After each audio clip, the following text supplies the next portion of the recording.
I don't know if this should make the podcast either, but she's wearing like yoga pants, but then he's looking at his finger like it's got some kind of like it's got the cure for AIDS on it. It's good enough for Magic. It's good enough for me. Holy crap.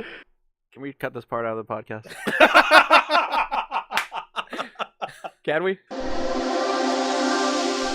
Better than that footage you found of your grandma and grandpa doing the hanky-panky, this is the Film Zealots Podcast. Episode 8, with your hosts, Sans and Chris. Just do it. Don't let your dreams stay dreams. I went to the Museum of Death. That's... Ooh. I've always wanted to go, but I also kind of don't want to go. It makes you... Well, okay, for me, because I've seen cadavers. Yeah, I've worked on, cadavers and everything. It's not as shocking, and I tend to listen to like macabre podcasts. So like the first room you go into is for like serial killers, and it's sad because like most of the serial killers I already knew like what they did. I know I'm sorry, Chris is giving me this disapproving look. But yeah, you walk out of that. They had a little section for the Heaven's Gate crew. Heaven's Gate? Oh. Yeah, that was pretty awesome. What is that? They call it like mass suicides? Yeah. Was it near the Jim Jones people? It was. They didn't have one. They had one for Manson had his own thing. They had a section for like what do you call the people? The medical examiners of Long Beach. Those pictures were nasty. Wow. They had what I say? I said Manson. Oh, who's the guy? The punk rock guy? GG something. I have no idea. Oh God, what's his name? Was he a serial killer? No. He was a punk. Huge in the punk community. Huge. Like Johnny Rotten? No, I forget. It's GG something. But he had Gigi Hadid. He was like actually, I got my computer. JG Whitworth. I think Gigi Hadid's a model. But it's funny because walking through that thing, the Museum of Death, you basically just wonder, like when you die. Oh, it's wow. like it's not. Is it like it's one of those things where like when my father died, it's like he was in bed, like surrounded by people he loved. Oh, right. And I think that's kind of what everyone expects. The most jarring part of that whole thing was they had this picture of this woman, and I guess it was her lover. They killed her husband. Yeah. And they posed with the body. Oh, okay. Yeah. Some real fuckery. They basically like cut his head off. They cut him up. And there's photos like of her naked with this guy, and they're posing with this like headless body. Yeah. And there's a picture where they basically took his hand and put his middle finger up his nose and put it on the table. It was twisted. Is this a 365 kind of thing, or is this a special we're close to Halloween deal? No, this is it's an actual place. The Museum of Death. Yeah, it's an actual place. But anyway, yeah, you see people like in car accidents, poisonings, people set on fire. It's just, is it like Faces of Death, the museum? No, it's just like actual death. Like they have that video that it's like, well, it's not video, it's like film, right? Of that lady crossing the tracks or something. Or they didn't have that there. Most of the video was just, the only video I saw was they had the guy from Heaven's Gate. They had like, the guy with the Cortez and the hoodie. No, the old guy that looks like a pedophile. Yeah, he got the big eyes. Yeah. I think they were all wearing hoodies and Cortezes.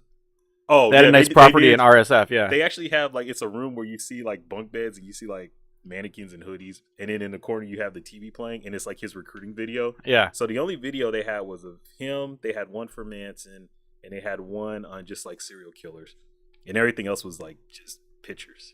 Wow. But yeah, it just makes you wonder. It's like, man, when I die, what am I gonna look like? It's like, am I gonna be bloated or? Oh God. It's like, what if you to die in bed surrounded by your loved ones may be more rare than you think. Just remember to clear my browser history. Exactly right. Oh right, they should have like a special button. And we've started this off on a positive note. No, but like that's a good topic. We should talk about that. Death. Yeah. This is episode 1 of the Death Zealots podcast. I'm obsessed with. Should we do a topic on like serial killers or film serial killers? Like that'd be cool. Do you guys really want to see that side of me? I think that'd be fun. I'll get very excited. Kind of. I mean, I may like start cutting myself. the other day, I was like telling Chris, like, oh yeah, I'm reading this thing on Stuff Films, Oh. and then These are my co-hosts, people. what I tell you, I was like, don't look up something. It was I don't know if you ever saw it, but it was just like the guy that gets ice picked. There's a video of this guy getting ice like killed with an ice pick. I can't watch dead people Like real stuff? or Yeah. Well, I mean, it's a snuff film. I can't watch the real stuff. So you never know. There's like a line. Yeah. I can't watch the real stuff. If you got it Well, from Nicolas Cage, it's probably real. All I know is the song. What is it? It's a New Order song, and that song will forever haunt me. What song is that? Are you talking about Bizarre Love Triangle? Oh, that's what it is. Yeah. What? Crazy Love? Every time I think of you, I feel shot. No, he's not talking about that. No, not that You're one. actually. I think you're talking about the song, the Pure Energy. That Is one. it that one? Yeah, but I don't know why that's Don't you Like, that's- want me, baby? No, it's not that one. That's like you went to a like you watched what's that movie? Less Than Zero too many times in it. Oh man. In the club scene. Oh yeah, maybe, I guess it is Bizarre Jungle. It's just because I keep hearing those stupid covers, so I don't. they're not Oh sure. right. Yeah. Yeah. No, it's Bizarre Love Triangle. But did you I love that song. Don't ruin that song. Don't watch that video. did you who was it in the was it Jamie Gertz? Jamie Oh, Gertz Less in Than Less Zero? Than Zero? Jamie Gertz, Robert Downey Jr. Just who? Oh, what's his name? The Andrew he was a McCarthy. great. He was Andrew a, McCarthy. yeah, him. But who was the bad guy? Like my favorite. James Spader. Right? Yes, my favorite Yeah. villain of the '80s. Well, Blacklist. behind Alan Rickman. The Blacklist. But that movie was just a murderer's row of brunettes. Brunette after brunette after brunette after brunette. All I remember is Jamie Gertz. I think there was more. Well, I'm sure there were, but isn't that the one that what's the writer's name? The guy that wrote it. He I don't. He wrote American Psycho. Was it that guy? I forget. I always forget He his also name. wrote the movie with Dawson and then Sharon Osbourne. Yeah, that's his brother. He was the reason why Quentin Tarantino is a good writer. Oh, really? Well, they were writing. Oh yeah, they're right. Like he would read all of Tarantino's scripts. I think it was up until he went to jail. Oh, I don't mean to makes start sense. shit, but like that was like I could see. But then Inglourious Bastards happened, and I thought that was his most complete film. oh, But before that, like the Kill Bills and all this stuff, Yeah, he didn't yeah, have yeah. the touch of Bret Easton Ellis. Yeah. No, he's the one who wrote the novel. Yeah, Less Yeah. Than Zero. Less Than Zero. Oh, okay. what was it? Rules of Attraction? Yeah, who was Yeah. the guy who directed Rules of Attraction? Is that Bret Easton Ellis? No. He wrote that novel, but Oh, that directed. Oh, directed I know the who guy you're who went to talking jail, Yeah. like everybody else. No, but I read. Well, you let me. I still have it actually. You let me borrow Rebels on the Backlot, Oh yeah. and yeah, I read about like Tarantino and like pre-Tarantino. Yeah. But they had like a falling out, and I thought you could see it, but I think like I always like build things up in my head. This season I was like, oh, Veep. Everybody's like talking about how great Veep is this season, but Oh, It's the Roger season. Avery. Duh. Roger Avery, Roger yeah. Avery. he was his boy. That's right. Yeah. Yeah, you know what? Roger Avery was part of. It was like his first three. First three, yeah. So His- he got Reservoir Dogs. He He was definitely Pulp part Fiction. of Pulp Fiction. Yeah, and he got I think he wrote that whole watch. And that So was like you, his you, thing. you think Inglourious Bastards is a better film than Pulp Fiction? Yeah, more complete. Oh, wow. I do. I So if I- you I could don't take think- any one of Tarantino's films and put it on your resume, it would be Inglourious Bastards. beat Reservoir Dogs. Ooh.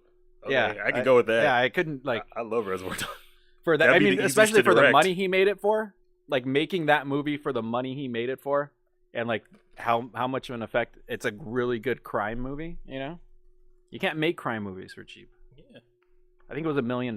Just watch City on Fire, and there you go. Oh, gotta watch Sorry, it. that's old Sans hating on Tarantino. Hey, Hey, let's talk about comedies Hey! on this podcast. are we not gonna jump into beef? No, we're gonna jump into. No, I was just making Okay. light of the fact that I guess we should we've like only actually talked about murder. formally introduce the show. We haven't even started. Yeah, I said Alright. it was episode 1 of the Death Zealots podcast. That's the Grim Reaper to my left. That's who's the Hades? Speaking Hades of Grim Reaper, to my right. No. Hades to my right, and this is the River Styx. did you? Well, did you hear that the whole thing This about is the dawn. No. like the Wrong song. the Infinity Gauntlet thing? No. Movies. They might do it how the comics are, where the whole reason why he's getting the glove is because he wants to bone Death. Oh, I love that. I really like that. Wait, what? So in the comics, Yeah, the Thanos, Infinity Gauntlet. Yeah. Did you ever read that? So This is Thanos big is deal. like, I guess he's in love with Death. Like, There's an actual character, Death. yeah, there's an actual character. Looks like like a female Skeletor. Go on. And then So it's Kate Moss. so well, I don't know, but it might be Kate Blanchett actually. But they I guess the rumor is that that's gonna be the plot for the two Infinity movies, Avenger movies. So Yeah. Josh Brolin wants to bang Kate Blanchett. Therefore, Yes. he's willing to destroy the universe to do so. Yes. So it's not a Woody Allen movie. Oh, then I'm out. I want to see Woody Allen as Thanos. Oh man. Got Wow. these stones. Why doesn't it just doesn't fit? These stones here? Hey, that bagel has your Yeah. has your Woody Allen accent on Yeah, point. We had a bagel with lox this morning. I love bagels and log. That shit is on point right now. Wow, Chris. What? Nothing. Wow. What? And awkward silence. I don't know what to do. I love Death so much. All right, but I mean, so what is different? On this episode 8 of the Film Zealots podcast, I'm Chris. Sitting across from me is Sands, and you can't see that. And sitting to the right of me is Ray, and we're here to talk about 80s comedies today. But you know, that's after we finish talking about Death and the Museum of Death and we already talked about serial killers. I know, but I mean, like, there's more too, though. But there's still Well, more. Since we've already started off dark, how do you guys feel about the death of Curtis Hanson? Oh, did he die? Yeah, What? yeah, he died like 2 days ago. I didn't. He didn't get much run. He didn't Facebook trend. You didn't get a hashtag. He He didn't get did? Wow. Curtis Hanson, L.A. Confidential. Curtis Hanson. L.A. Confidential. Oh wait, I did see that. L.A. Confidential, 8 Yeah. Mile. 8 Mile. Oh, he directed 8 Mile. 8 Yeah. Mile, The River Wild, Hand that Rocks the Cradle. Ooh, Hand the Rocks Cradle is a very good movie. I love it. Rebecca De Mornay. Oh wow, did he do White Dog? Did he direct? Did he that? do White Dog? I don't know. Oh no, he didn't direct it. Oh, he worked on the screenplay. If you haven't seen White Dog, you should watch. It's literally about a racist white dog. What? Really? It's good. It's good. How old was he? I think Not that old, right? 72. Oh, okay, kind of old. It was a heart attack, I think. Oh, okay. Wow, I didn't know that. Now Yeah. rest in peace, Curtis Hanson. Oh, I'm gonna go- 71. Watch a movie about a racist dog. How'd he die? I think it was heart attack. That shit happens. Yep. All right. Stay away from those bagels. On and a log. lighter note, who else died this week that we can talk about?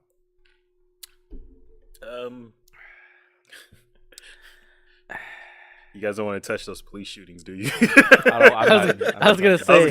I was gonna say. There's a lot. My whole week has just been that. It's kind of a dark week, so I'm glad we're talking about comedy. It's not yeah. we live in dark times. It's like it literally is like the 90s all over again, like the early 90s. It's so crazy. It's crazy. It's weird. It's So we're gonna go before the 90s, see the 80s when things were still happening. right. I 'Cause want to it- turn my Facebook off. It's not even Facebook. I mean, that's just the way the world is. No, but I mean, But- like, I don't have to like have like Yeah, you're inundated with. I fucking click on every single Oh, election article and dig into the comments thread, and that's where like the why? end of humanity. Why do you do that? Why? I like to know, like, I that's my favorite social media platform is Twitter.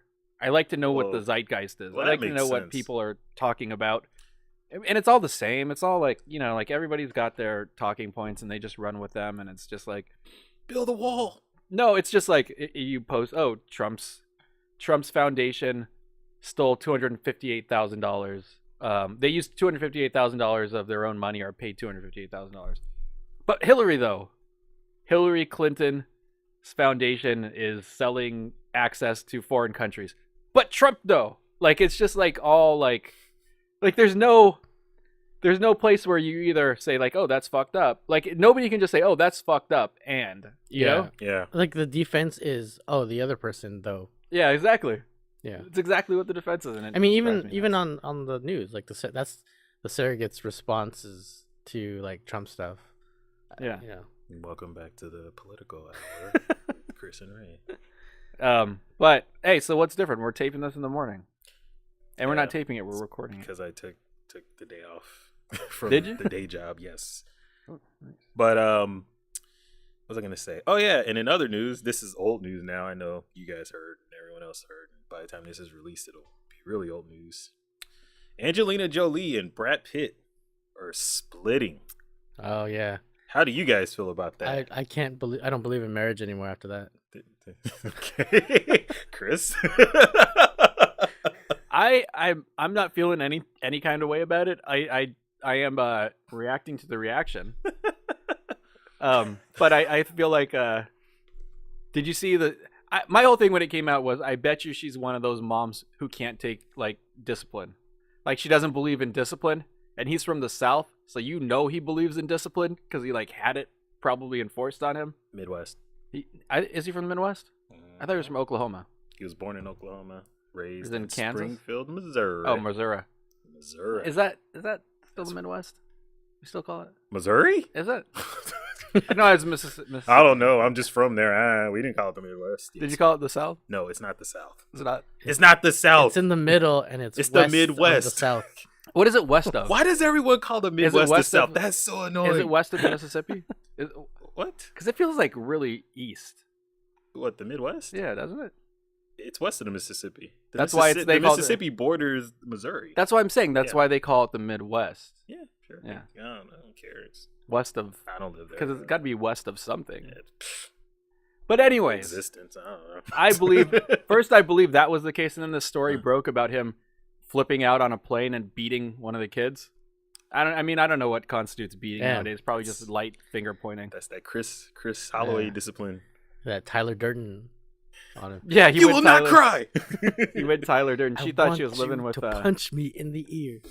Wow. I don't know. She thought he was living with what was Face. Edward Norton's character's name? Oh, was it Jack? Yeah. Okay. Because he has no name. Yeah, The character has no name. yeah. He's actually isn't he billed as narrator? Yeah. Yeah.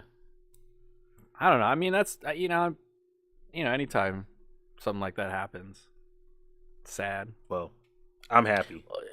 Why? Isn't Back there on the like? market? Didn't he also like impregnate like a stripper or not a stripper? But That's awesome. some other chick too.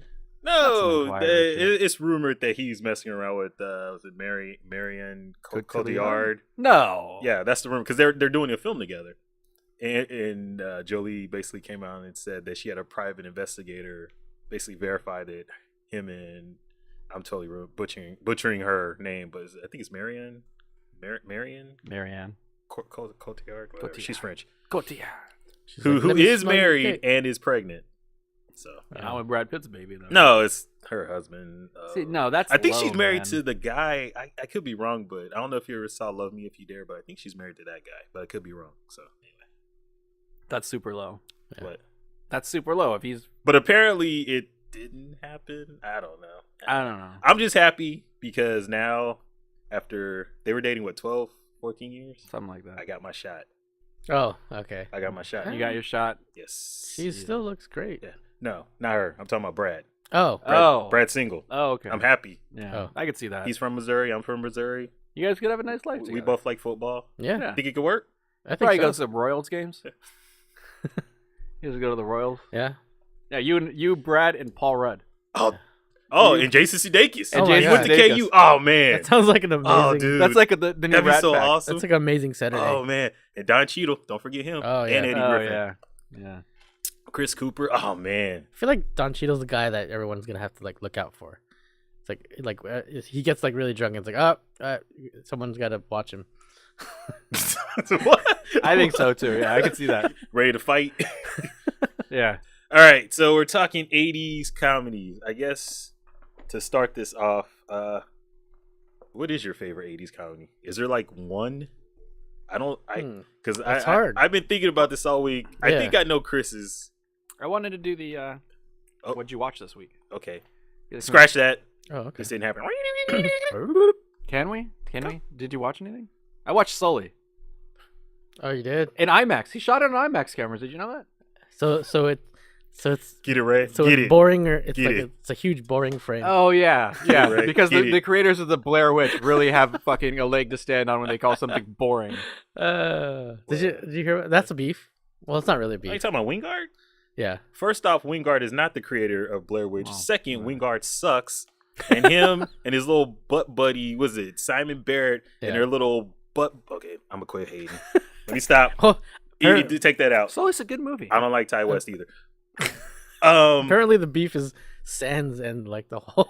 I've never been a fan of that guy. Or, Like I remember when they announced The Woods and everybody was like, "Man, that's a Blair Witch ripoff." And then they were like, "Oh, surprise! It's the Blair Witch." And I was like, "Oh, surprise! It's Adam Wingard. I won't see it." So yeah, Yeah, I don't know. But I guess Ray said, "What was the beef?" Oh no! Like We got three. Yeah, beefs. they badmouthed. Sully. yeah, they tweeted like, oh, Sully bores its way to the top of the box office. It's not a boring movie. It's a very quiet movie. But you know what else I liked about Sully? One, they shot in IMAX, so you go there and you watch it, and it's just huge, right? Was there a plastic baby? There's no plastic baby. All it does I'm not end, seeing it then. It does end very abruptly. But there are like some really plasticky looking CGI planes that show up all the time. But hour and a half. Like, come on. You make a good movie in an hour and a half these days. Like, thank you, Clint Eastwood. 86 years old. He's like, I think that my movie should be no longer than my age. Like, in minutes. Well, you don't want to see the 4-hour cut of Batman versus Superman? Right? I mean, like, yeah, you got a 4-hour cut of bullshit like Batman It's versus 4 Superman. hours. No, there was an article released, like Zack Snyder's like, oh, you've got to release the 4-hour version. Like, me personally, I just watched the ultimate version. I don't know how long that was. Probably like 3 hours, right? I don't know. It was long. You know, it's funny because this goes back to when we were talking about I can't remember why I brought it up, when we were talking about like the director's cut of The Abyss and Aliens. Yeah. Like, I like long movies, Sure. but there's, I guess for me, and I think Cameron's the only director I've seen pull this off, where if you're going to release a definitive version, give me something that makes it better, not Right. just longer. Yeah. And I mean, I haven't seen these movies, so I could be wrong, but if your film didn't work in 2 hours, I don't know how making it 4 hours is gonna make it better. I mean, unless we're talking like Solaris or something.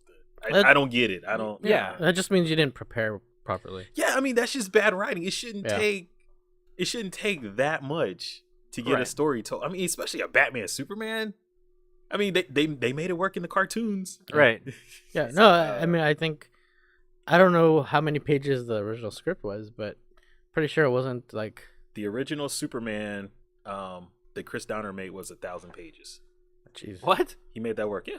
Wow. I forgot who wrote that. How long? But clearly they cut it down. Yeah. How long is the runtime of Batman versus Superman regular edition? It's got to be over So 2 hours. probably like right? 2 hours, a little over 2 hours. Yeah, and like you shouldn't need more. Like, I don't think the studio, maybe they were cut it down, but like it's not the fucking Godfather. You know what I mean? Like, it's not like a huge ensemble family drama It's that's told better. over like decades. It's It's- probably like told over a it's- weekend. It's better. It's better. The Godfather is boring and it's overrated. It insists on itself. Batman versus Superman is about hope. It's about America. It's About about moms. It's about the DNC. It's about Martha. It's about the DNC and the RNC. Oh my god. But it's So just anyway, Sully. no Sully. I mean, Sully's a good. So it's not boring. Look. Speaking of somebody who like I love started America. in 80s comedies, Tom Hanks. Tom Hanks is really. I read some article this week that it's been 15 years since he got an Oscar nomination. Now, he has been spending the last 15 years making those fucking awful Da Vinci Code movies, praying Robert Langdon or whatever his name is, right? Yeah, Robert For Langdon. for Ron Howard, who's also wasting away doing that when he could be making more Frost Nixons. But Yeah, That was a good movie. That was good. I forgot he did that. he's like a guy who surprises you every now. He's and like Joel Schumacher. then. Yeah, It's like right when you're like, this guy sucks, you're like, oh wow, I forgot you had talent. yeah, it's crazy. But It's like I'm gonna go on tour with Jay-Z real quick. Drive's good too. Did he do That's that? Drive. He shot like that documentary. Ron Howard did. Yeah. That seems like such a Jay-Z move. I'm gonna have Ron Howard direct my documentary. I like Ron Howard. I do too. He caught a lot of shit in Yep. film studies classes. Yeah. People were like, "Oh, he's so boring," and I was like, "No, he's a real solid." Yeah, he's really good. Have Yeah. you seen Willow? Right? Yeah, yeah. Have you seen Willow? Exactly. What is his best film? I say Willow. Willow. But Yeah, I think. then again, you could say Backdraft. Backdraft's a good movie. Anything with Kurt Russell in it is automatically your best film. The one with the drivers, I thought that was a really good movie. The race car one with the it was a Formula One. It had Chris Hemsworth. It was a recent movie. I think that's the best movie he's done recently. Oh, I thought you meant Days of Thunder, but that's Tony Scott. That's right? Tony Scott. Yeah, which automatically makes it amazing. Amazing. And it has Tom Cruise, which makes it twice amazing. Yep, and it has a character named Rowdy. Oh God, you're right.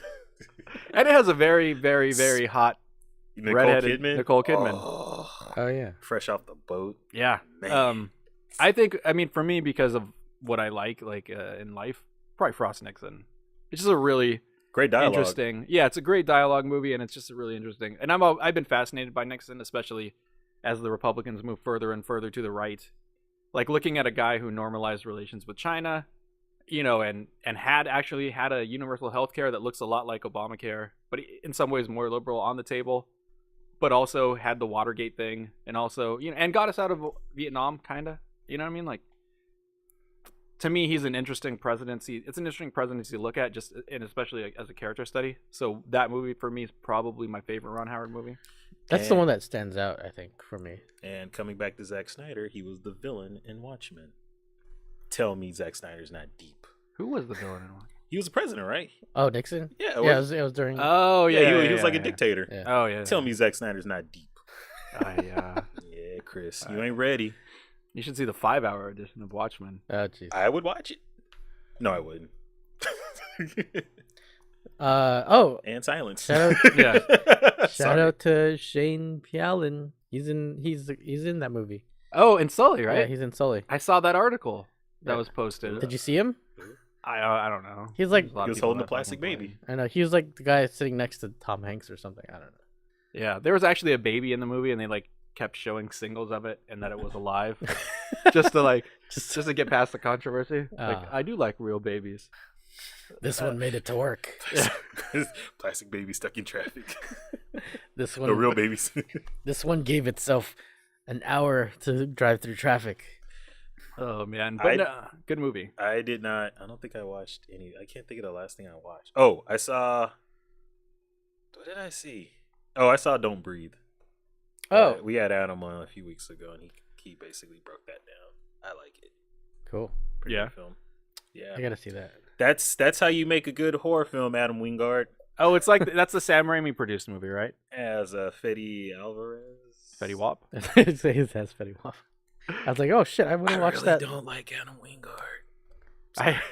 How do you feel about Adam Wingard? I don't like him. So it's like you watch all these independent horror filmmakers, and he's the one that makes it into the studio system. You're like, what? Okay, I'm done. That I like the premise of Don't Breathe. It's like it's like a real like teenagers doing stupid shit, right? That get into like criminally stupid shit in that case. It's like a. It seems like the main character has like it's not like it's multi-dimensional, I guess. It's one of those films where you're not necessarily rooting for one person. You're kind of rooting for. There's no good guy in the movie, right? It's just kind of. That's what interests me. It's almost like People Under the Stairs, but yeah, I guess without the hero. Yeah. I don't know if you remember People Under the Stairs. Yeah. With Ving Rhames. Yes. Yeah. But Stephen Lang's character, you understand. Well, I don't want to give anything away. What he's doing ultimately is kind of fucked up, but you understand why he's the way he is. Yeah. And at the same time, the lead character, I forgot her name. She's a criminal. She broke into this guy's house. So you find yourself, wanting her to survive, but it's, But she broke into the dude's house. Yeah, but she broke into the dude's house. Yeah. So, and there's other characters or side characters that in one, when it starts, you think they're one way, and then through their actions, you realize they're a different way. And I don't know. It's just, I feel like this has always been my beef with horror films. And I don't even know if this would be called a horror film, but I guess is there's how horror films are, and then there's how they're perceived. And it feels like a lot of filmmakers now, Adam Wingard, wow, they go for how horror films are perceived. So it's basically like I don't know. think of any stereotype you want. It's like instead of giving you the real, I'm gonna sell the stereotype. And I like that Don't Breathe was an actual movie. It wasn't just like, well, this is a horror movie, so we got to do this. Oh, this. yeah. Adam Wingard. Yeah. I mean, the trailers, like the beginning of the trailer made it seem that way. Yeah. Also, It's pretty good. That's And what- it's Stephen Lang. I mean, the guy who should be playing Cable, but James Cameron wrapped him up in the 3 Avatar films. Which Which I don't get because he killed him in the first one. yeah. I didn't realize angry. that it was a Blind Fury sequel. Oh, God, I love that movie. Wow. I love that movie. Oh, I Rutger Hauer. I thought you were talking about the rapper. Like tears in the rain, my friend. Wow. It's Blade Runner reference for all you youngsters. All right, What? let's step into the 80s. I saw something. Oh, what'd you say? Why do I keep trying? Okay, I'm sorry, Ray. I How went big to the, were they, I Ray? went back to the theater to watch the re-release Huh? of 13 Hours. Oh, did you really? I watched that last night or 2 nights ago Oh, okay. on the Plex. Yeah. Really? Yeah. I have access to the Plex now. Did you know that The world will never be the same. Did you know that half of all the proceeds from the Oh, re-release shit. of 13 Hours Did I are just- going to Donald Trump campaign? That just You're lying. Oh crap. Of course I'm not lying. Of course I'm lying. But you could kind of see it, right? Did you see the movie? For some reason, I don't see Michael Bay as a Donald Trump guy. I don't. But I But think for some that reason, I movie- do. Okay, but if you hear the word Benghazi, what do you think? It's a good movie. Stop making it political. Yeah, good point. Right? I mean, like, you know, maybe if you're super liberal, you think like, oh, look at all those wasted money. Maybe, you know. But maybe you usually think like, oh, Hillary. And there is. I was the last time I watched that movie, I was watching it explicitly for political reasons to see if to see how on the hook they Oh, made her. because they're cameramen were actually there when it happened. No, because no, because No, I because wanted that's your to see, thing, right? Oh, right, yeah. Oh yeah, That's- it was based Steven on true Spielberg's story. in the closet. Yeah. Yeah, I thought that maybe they had like a Michael recording. or Bay's something. Michael Bay's in the bunker with the camera. No, not like that they were filming it, but they had like a recording. See this? This is my green red. But like, no, because I wanted to see how many shots they took at the administration Oh yeah. for not helping. Because they had the CIA guy, and there was that guy, but there was also I thought it was like more done in throwaway lines. Like, Yeah. where's the help coming? Yeah. Help's not coming today. Or Yeah. so, like, Yeah. and that movie's got so many like cliche action lines. It's like, oh, you think we're gonna get a gunship? Nope. Yeah. I liked it. I didn't love it. I still put The Rock above it. Yeah. Yeah. Top Probably. two. But two. I think Bad Boys won. I put that above That's my number. I just- one Michael Bay film. I really want to see Michael Bay. This will never happen. This is a very high bar. But I want to see Michael Bay because he clearly is in love with like military, that sort of thing. Yeah. I would love to see him Entering get to the the fields. level of Private Ryan, Full Metal Jacket, Apocalypse Now. I know. Don't it's you worry about that impossible. because Dunkirk's gonna come and save the day. Well, that's not Michael Bay though. God I mean, it's damn it. obvious that Christopher Nolan could get there. God I mean, damn it. that's a no brainer.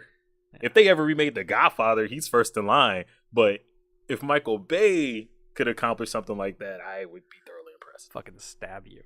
I'm not saying. Oh no. I want to be alive if that film's ever remade.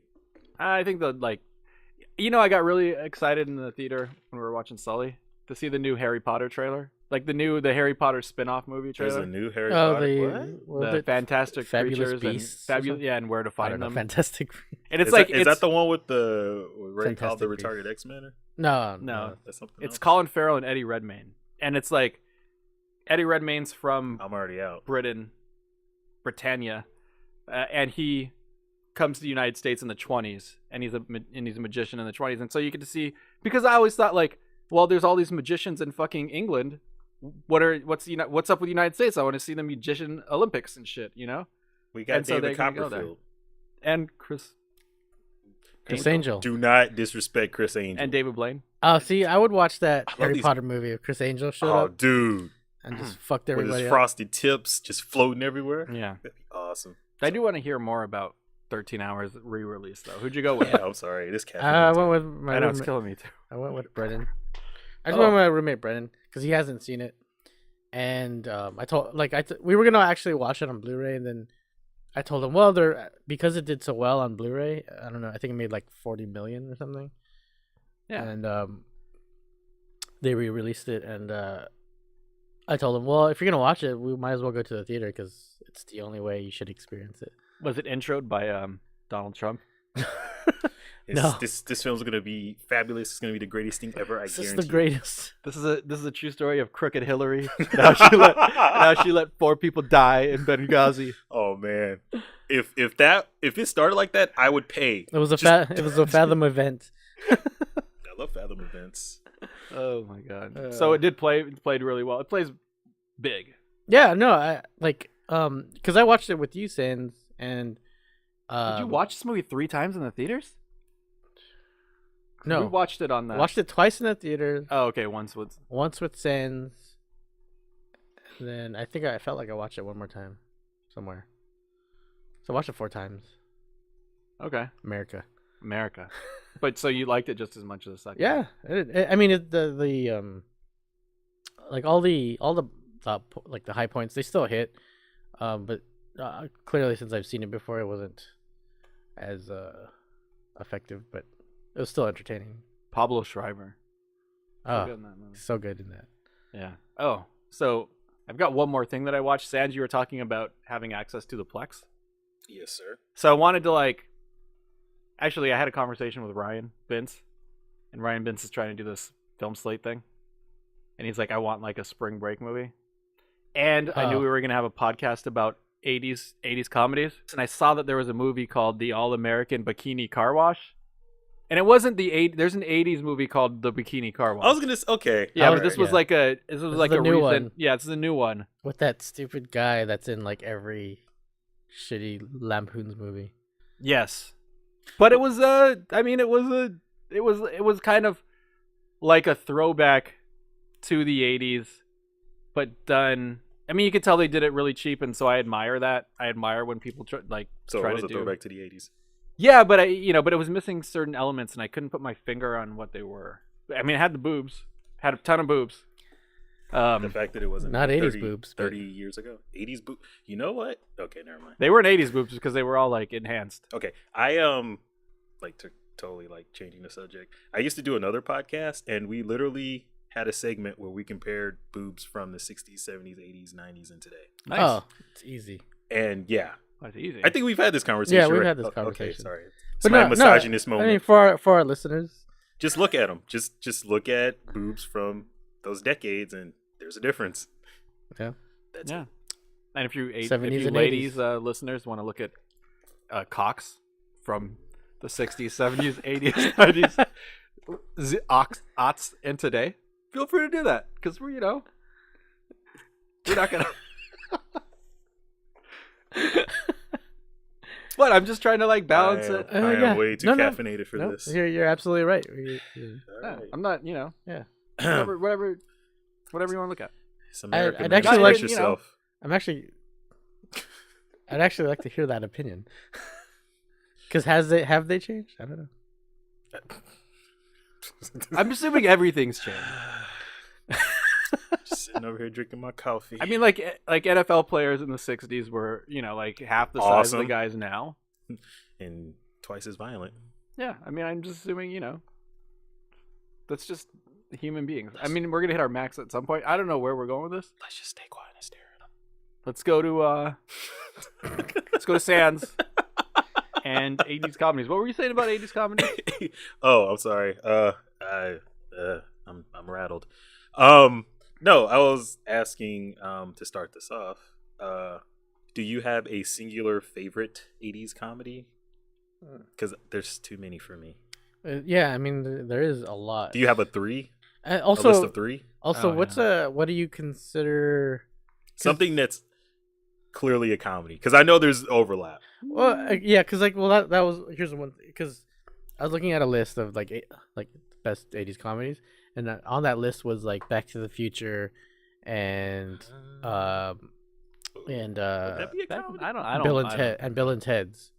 I buy Bill and Ted as I a buy comedy. Bill and Ted, So it's yeah. like, are those comedy? Back to the Future is pretty funny, but there's I don't know, it feels more dramatic, like sci-fi. Yeah. I feel Well, what like- about Bill and Ted?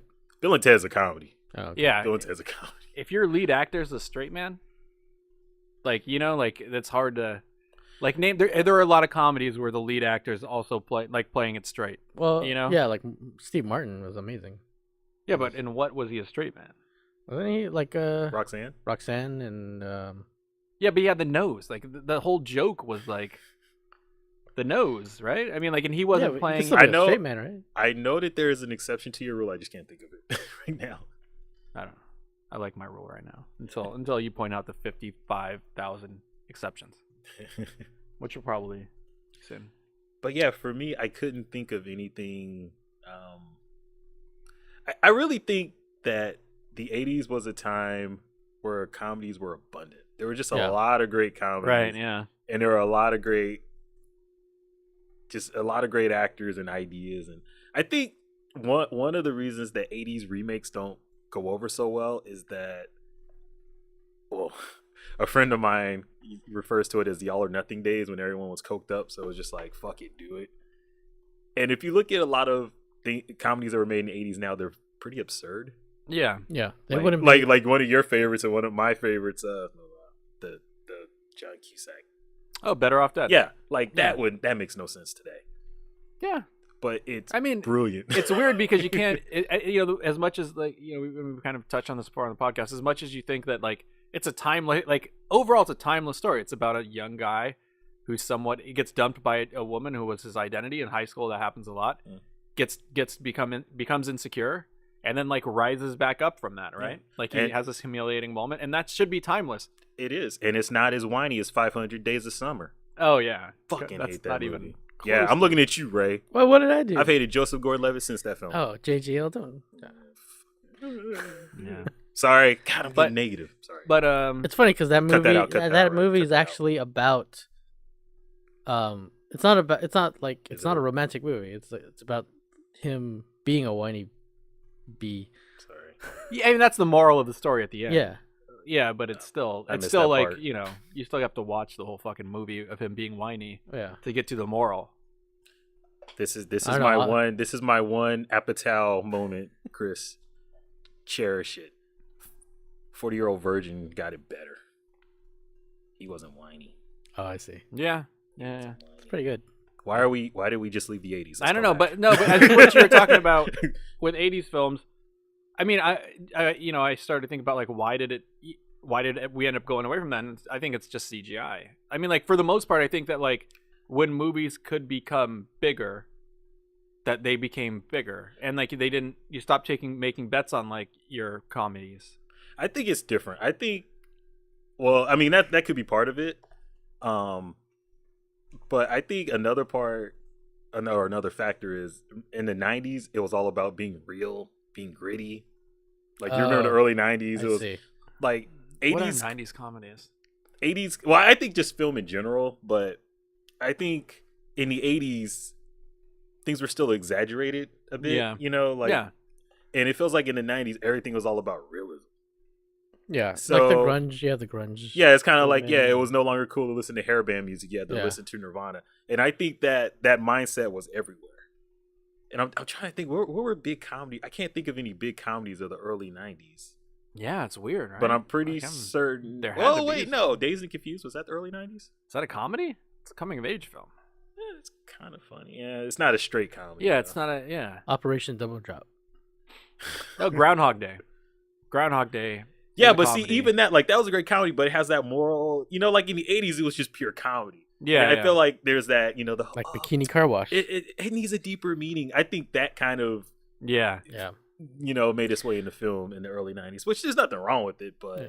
Well, I'll tell you right now. Rehab. That's what rehab does to you. The early 80s is all coke, and then they get into rehab, and they're like, you're right. Comedy, I'll tell you right now, What's the point? Our industry, like, I mean, you guys probably already know this, but, like, comedy is a really hard sell.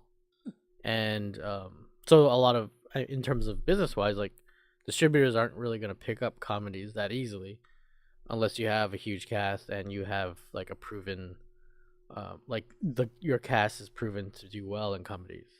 So I can see that. I mean, because if you watch stand-up, just watch stand-up. Like, when's the last time you saw a comedian just kill it? Well, that's another thing. It's been a while. That's another thing, too. I think in the 80s, probably in the 80s, there, a lot of movies had like these stand-up comedians that people knew about, and I think that kind of made it easier to make those movies. I don't know if that's true nowadays.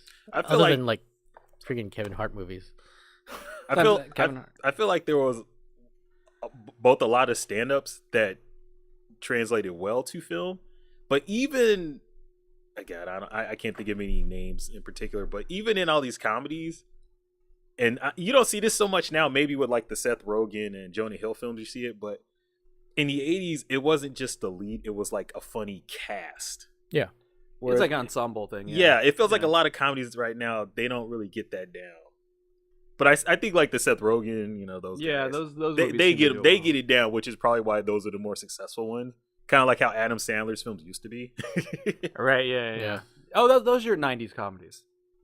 Those are Billy Madison and... Oh, yeah, there you go. It was like the Sandler era. There you go. Yeah, those are funny.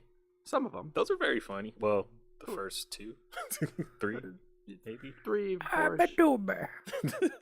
I mean, it's weird because they take so much shit. But that was like like we talked about like your James Bond. Like everybody has their SNL cast.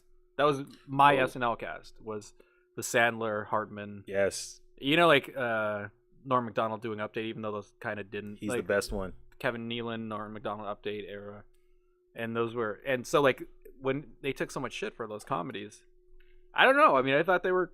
Billy Madison's fucking top 10 comedy for me, probably. Yeah, but it's in the 90s. That is in the 90s. So it doesn't exist. So it doesn't exist for this podcast. Are we doing the top 3 then? Top 3. Well, we've already established that it's kind of hard to narrow down the films. Yeah. And we pointed out that people were just funnier, so let's just go for the funnier actors. Like, well, I think it's easier. I got the number one. Do you want to name like at least 3 of your favorite ones? Films? Yeah. Just off the top? Yeah, if you want. Yeah. Go, Chris. I'm gonna go. Trading Places. Oh, good one. Trading Places is a really good comedy. 80s, set in the 80s. My number one comedic actor of the 80s is gonna be very fucking clear after I name my Steve Guttenberg. We're done. Steve Guttenberg. Out. Oh, wow. I would say Beverly Hills Cop 1, maybe. Porky's. This is where it's tough. Because you get into those like, what about those raunchy sex comedies? Good stuff, man.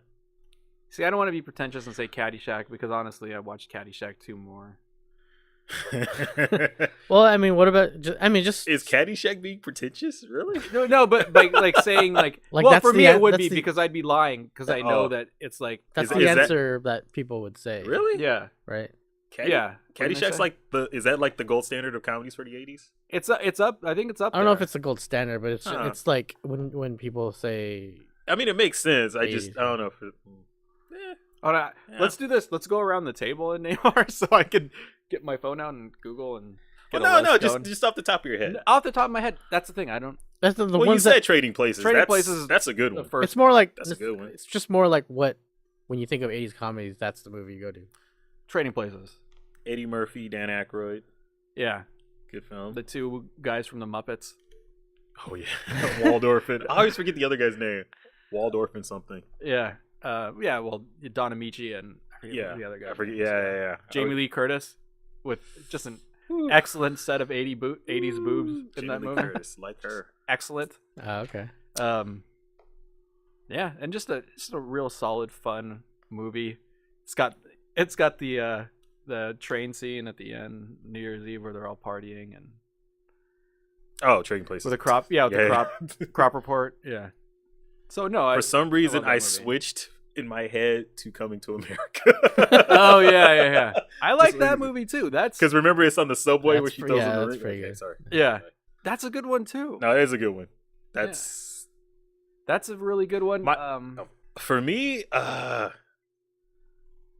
don't know why this one keeps jumping in my head because it's nowhere near the defining comedy of the 80s, but it's kind of where I was as a kid. I love Clue. Oh wow! I love Clue because it's all character. It's all character and story. Well, see, that's another thing. Like Clue, is that a comedy or is that? I was gonna ask you guys. Would you consider? I think it's a comedy. Doesn't it have John Cleese in it? No, it's Oh god. Oh god, I'm forgetting all the names. It's Jesus Christ. Tim Curry is Wadsworth. The guy from Spinal Tap. What's his name? I forget his name. Lenny, or was he Squeaky? He was Lenny. That guy. Yeah. Yeah, I can't remember. But it was a lot of people, a lot of funny people. It's a remake of Murder by Death, which I honestly can't tell you which film's funnier. Because Murder by Death has a better cast. I can't even say that. It has Truman Capote. Alec Guinness is the butler. He's a blind butler. Obi-Wan Kenobi. And it has David Niven. Anyway, that's not in the 80s. But Clue, for me, for some reason, like pops out. Okay. Yeah. For me, geez. Well, the one that I always go to is The Great Outdoors. Oh my god. Oh my god. Just because I'm and then this might be like my favorite comedy actor. This might be my choice is John Candy. I'm a really big John Candy, Dan Aykroyd, Chevy Chase, Steve Martin, like that whole era of Raised Canadian comedy movies. That's kind of my thing. So yeah, I'd probably say Great Outdoors is one that I enjoy. I remember as a kid the part where the woman, the neighbor that had the boob job. Yeah. Like, I don't know why that was so funny. You're little, you're like, ooh, breast. Where she's like walking around with her shirt off, because John Candy has like the broken leg, and he's like trying to get out the house. Yeah. And then the husband comes in, and he's just like, "Oh gosh, she's been showing those things to everybody. You might as well touch him, or she won't leave you alone." And I just remember as a kid thinking, "Man, I wish that would happen to me." And that happens. The absurdity of the 80s, not to me. The scene. We're not all you, Chris. No, I'm saying like it's weird that scene that when you're a kid and you watch a scene and you think like that shit'll never happen. I don't think it happens to dudes, but I know that chicks, like when I hear it all the time, like when somebody gets a boob job, it was weird. I was at a friend's birthday with a bunch of a bunch of my friends all have kids, right? And so like a bunch of the moms, I guess it's a new mom thing. Like when you get done having kids, the husband buys the wife a boob job. What? And so they were sitting. Hey, okay. That's a mutual benefit society right there. Time out. Do any of your friends listen to the podcast? I don't know. Do you care? No, I don't care. Okay, keep going. No, I don't think this is something. I don't think this is something they're ashamed of because we were all sitting around in a suite at the Hard Rock, and they were talking about like, oh, you got yours there, like you need to go here to like get them, like, and because a lot of them are in healthcare as well, so I think that like they come at it from that like you don't need to go too big, like but I think that's something that's. And then when a girl gets up, they'll look and they'll be like, "Oh, show me your boobs," and like they'll show each other. Like I mean, as guys, yeah, you don't really, right? You don't get it. But well, yeah, no, I think I know what you're saying. Like when a woman gets a boob job, send your hate mail. They're not like they're kind of a little bit more open. Yeah, they show them off. Yeah, they're not like guarding them like they're trying to make a first down. Wow. Yeah, it's weird, right? Yeah. You just made me realize a more obvious comedy from the 80s. Carry on. All right. So what is mine next? Yeah. So I did have to consult the phone, and the almighty phone. The almighty phone, yeah. And I always talk about Better Off Dead, so I'm gonna leave that off because it's just like that's one of my favorite movies of all time. So it's not. It's funny. Yeah, but I don't want to put it on this list because I Why talk not? about it all the time. Because I'd rather shine the light on other movies. Okay. And I think my other movie would be Real Genius, which is something I've also talked about a little bit. Because the lead character's name is Chris. Chris Knight, yeah. And I thought I was smart. Growing up. And so I really wanted to be smart. Like it's and it's about a school for geniuses, right? And it's why I love popcorn. Like this movie hits all the right buttons. I just wanted to be the guy that lived on the wall. Laszlo Kovac. You want to be Laszlo Kovac? I wanted to be that guy. Yeah, I wanted to be him because he ends up rigging the Frito-Lay sweepstakes. Like and then he gets the hot blonde that's looking to get impregnated by a genius. I mean, that's a funny movie. It is a funny movie, and it's got lasers, it's got space, it's got smart people, it's got popcorn, it's got that redheaded dude from Ghostbusters being an asshole. Best like he's villain. An asshole. Yeah. He's so that's, and it stars Val Kilmer and somebody who never made another movie. Correction, Matt Mardigan. Is it Matt Mardigan? Val Kilmer. His real name is Matt Mardigan. Yeah. Oh, Matt Mardigan, also known as Val Kilmer. There you go. Yeah. Iceman, also known as Iceman. There you go. And The Jackal. I think that's the only. I think that's the only notable person in that movie. Like everyone else really didn't end up doing much. I can't think of anyone else in that film. It's a great film. The hottest chick in that movie is blonde. What? Did Chris say that? Yeah, just like my wife. Aww. And no, but that'll be my number 2. That's my taking a number 2.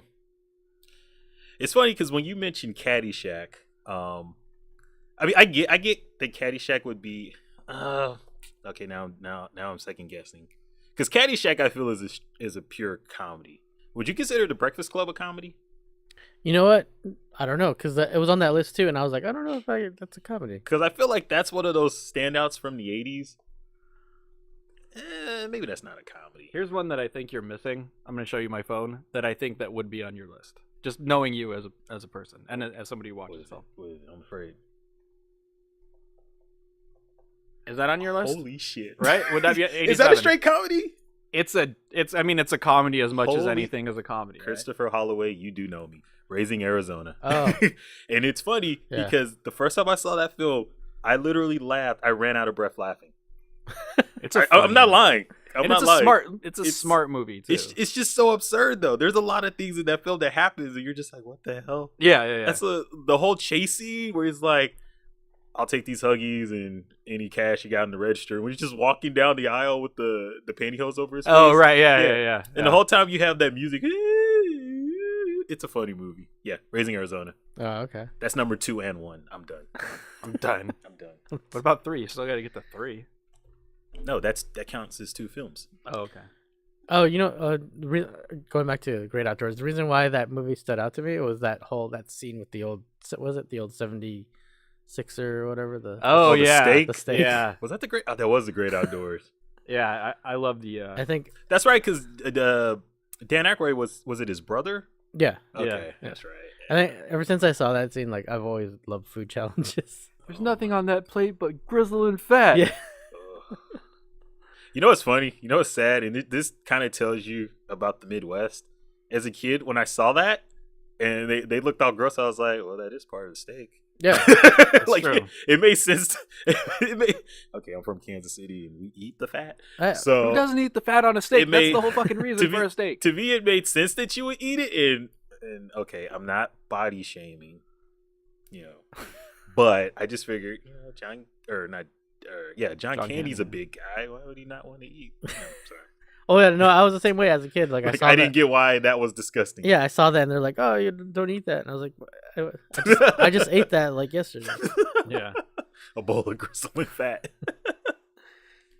Gosh, it's hard to choose a movie, but I mean, there are movies that I just immediately think of when I think like Police Academy is definitely. Ooh. Which one? The first one. The first one. Yeah. It's got the best. Although scene. I got do the only booby scene. Sometimes I like the second one as well.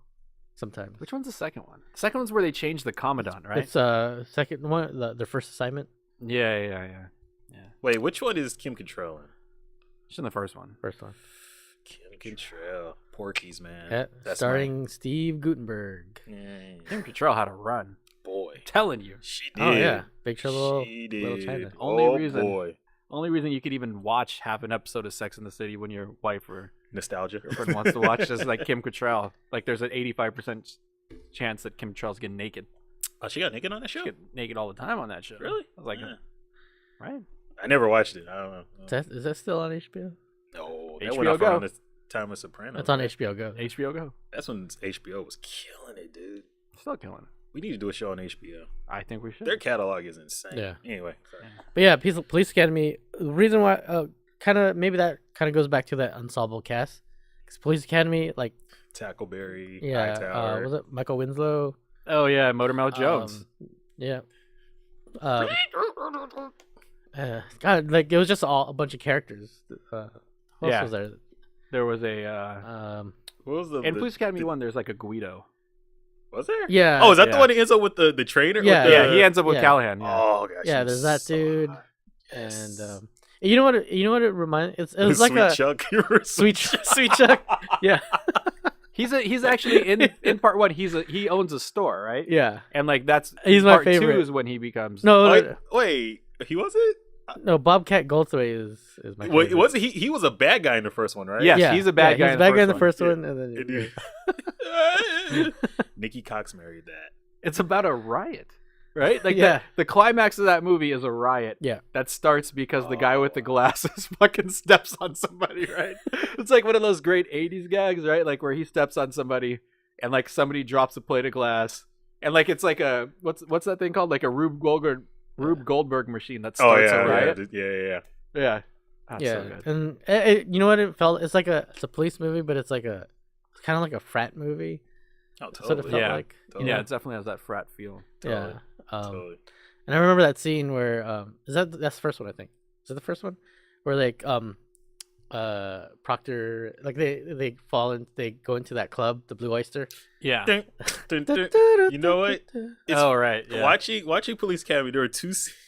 It's so funny now because that's one of those movies that reminds you how innocent you were as a kid. Yeah. Mhm. Because that scene I didn't get. I didn't get I was like, I didn't. Really? I didn't get it. I was did like, not. Ma, yeah, exactly. I mean, I got that the guy was dancing with them, but he looked like a tough guy, and so Oh, right, because they all had leather on. yeah. So I didn't get it. And the other one, remember when they hired the hooker to give the guy Oh, a blowjob? yeah, Yes. blowjob. Like The I didn't. yes. I didn't get it. I didn't get I that was either. so as a good. kid. I was like, okay, so she's under there. What's she doing and why? Like, what's going on? Yeah, why is his eyes getting crossed? Yeah. I don't like what's it. I don't. I totally didn't get it. Now I'm Okay. Now I'm like that lucky bastard. I am going to like if I end up writing this Spring Break movie, I have to put it like a hidden oral sex scene, like an unexpected oral sex scene in it. course. Even though everyone's going to call it rape nowadays, and maybe it was technically. Or you could do the Porky's thing where the guy sticks his dick in the hole in the Glory hole? Remember the teacher grabs it and won't let go of it? Yeah. Oh my God. Watch Oh my Porky's, God. kids. It's Yeah. great. Porky's is great. Yeah, there's so many great moments in Kim that Cattrall. movie. Yeah. Yeah. Kim Cattrall. Yeah. But What you got, Chris? Police Academy. So I was thinking about going back to school because I loved that movie when I was a kid. But I think this is just gets in under the wire. No. Major League. Oh, So it hits a lot of boxes for me. I played baseball when I was a kid, and what up, I Mr. like Baseball? sports. Major League or Mr. Baseball? Mr. Baseball's a '90s movie. Oh, okay. Yeah, Right? I was gonna. Yeah. Yeah, so that you can't do Bad News Bears because that's a '70s movie. Yeah. I love. wow, I yeah, really like Bad News Bears. Yeah. And But- Major League's funnier. Major League hits, I like baseball. I like underdog stories. I like sports movies, and it's funny as fuck. And it's It just is like, funny. yeah, it's just, it's just that classic. It's basically the Bad News Bears formula, right? Like Oh, it's a yeah. ragtag group of people that comes together to achieve something great. But I thought the one thing, and this is a spoiler alert, that was interesting about Major League that's not funny, but that they don't win. Oh yeah. Right? Yeah, They don't win, right? Actually, no, they win that game and then it ends. Right? Is that how that movie ends? They're playing the Yankees. I can't remember because it's the Cleveland Indians, and as a Royals fan, fuck that team. They're number one in the division right now, so Yeah. fuck them again. yeah. Keep that in, Ray. But Oh, I well. think that the end of the movie is That's at the right. end of the Yeah, movie they win, but then it's just like they win to get into the playoffs. Which, like, for kids who don't know, that used to be a really big thing in baseball. Getting into the playoffs was very hard. because it was like four. It was only four, right? It was, I believe it was, two from each side. Yeah. Right? Because there was an East and a West, an American League East, American League West, and a National League East, National League West. And there was no wild card. So it was only two teams. Yep. Like, it was only the ALCS. And there was no divisional series, right? Oh, there wasn't. I thought there was. Was there 4? I don't know. And then they added the wild card. Yeah, that did. Yeah, you're right. Yeah, it was different, Yeah, it was different. It was just a much bigger accomplishment to get in the playoffs. but it's more money now too. Was fuck that money. was Necessary Roughness? Is that 80s or 90s? That's a 90s. 90s. Okay. Yeah, because Sinbad's in it. Yeah. Yeah. It's a good one. All right, so Yeah. I'm surprised Ray hasn't thrown this one out. And I apologize if I'm stealing it from you. No, but that's all right. It's when too many to when- choose from. When you brought up frat humor, Ooh. I was like, how could I forget Revenge of the Nerds? Right. Oh, yeah, Like, that one- that was actually going to be my next one. Was it Yeah. okay?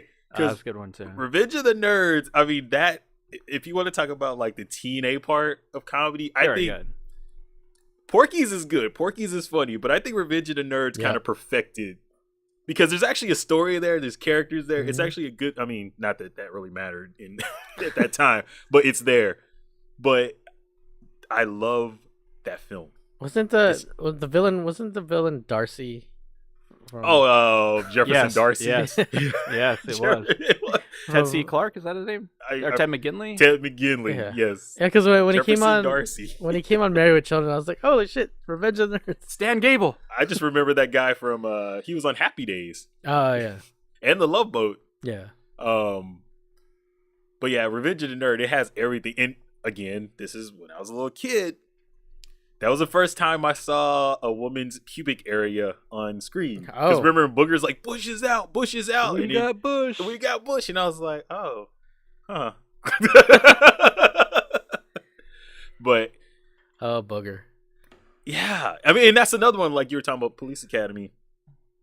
I don't think any characters are wasted on either side. Yeah. Like, even Ogre. Yeah.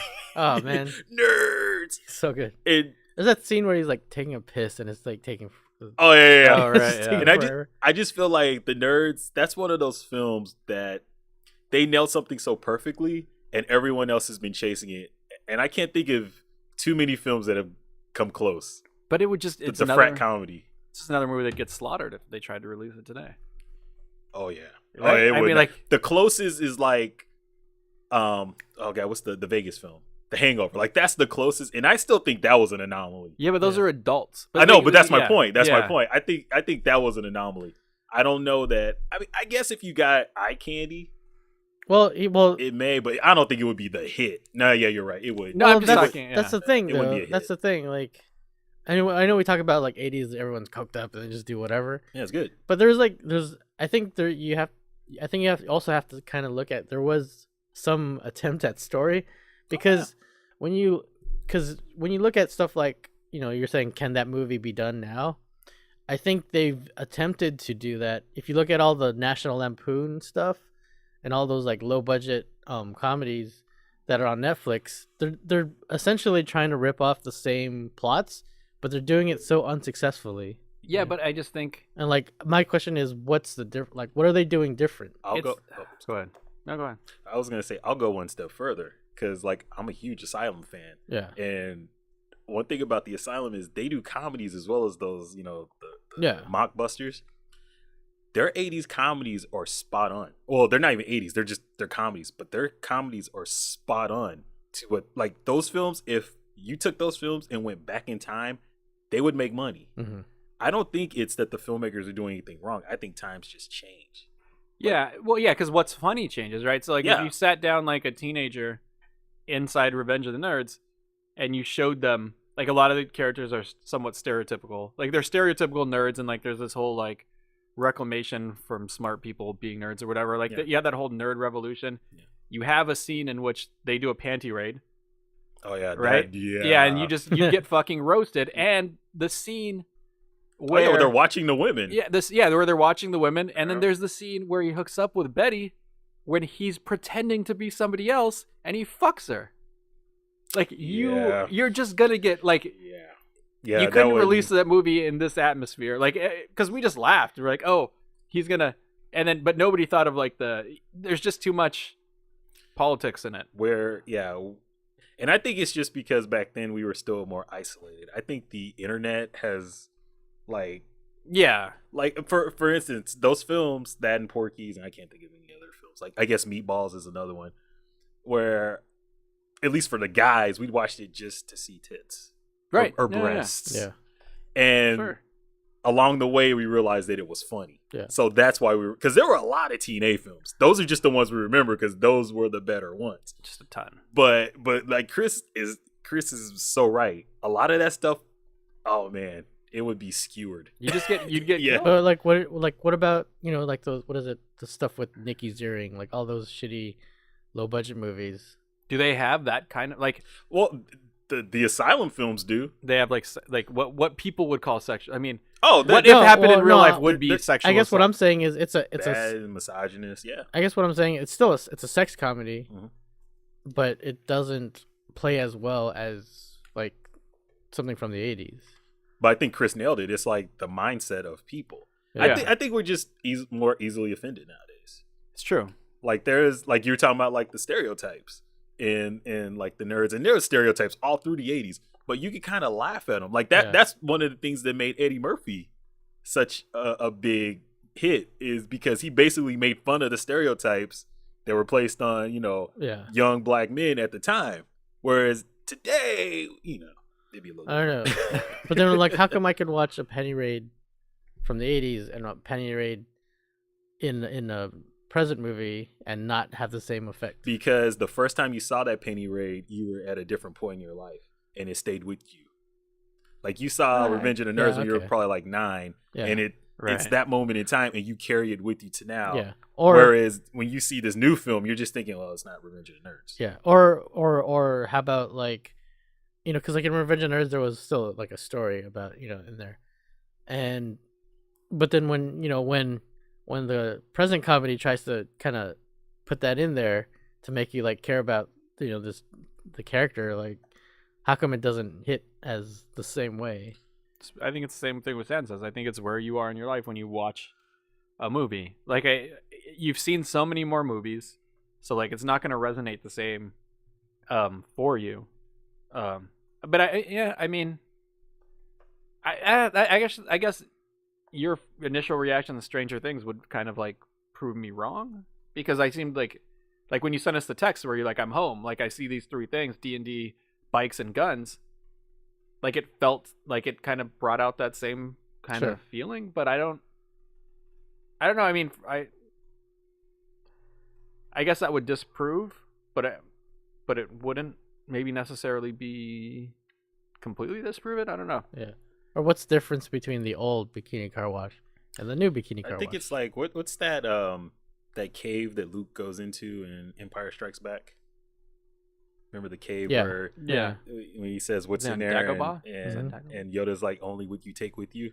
I think that's how it is with films.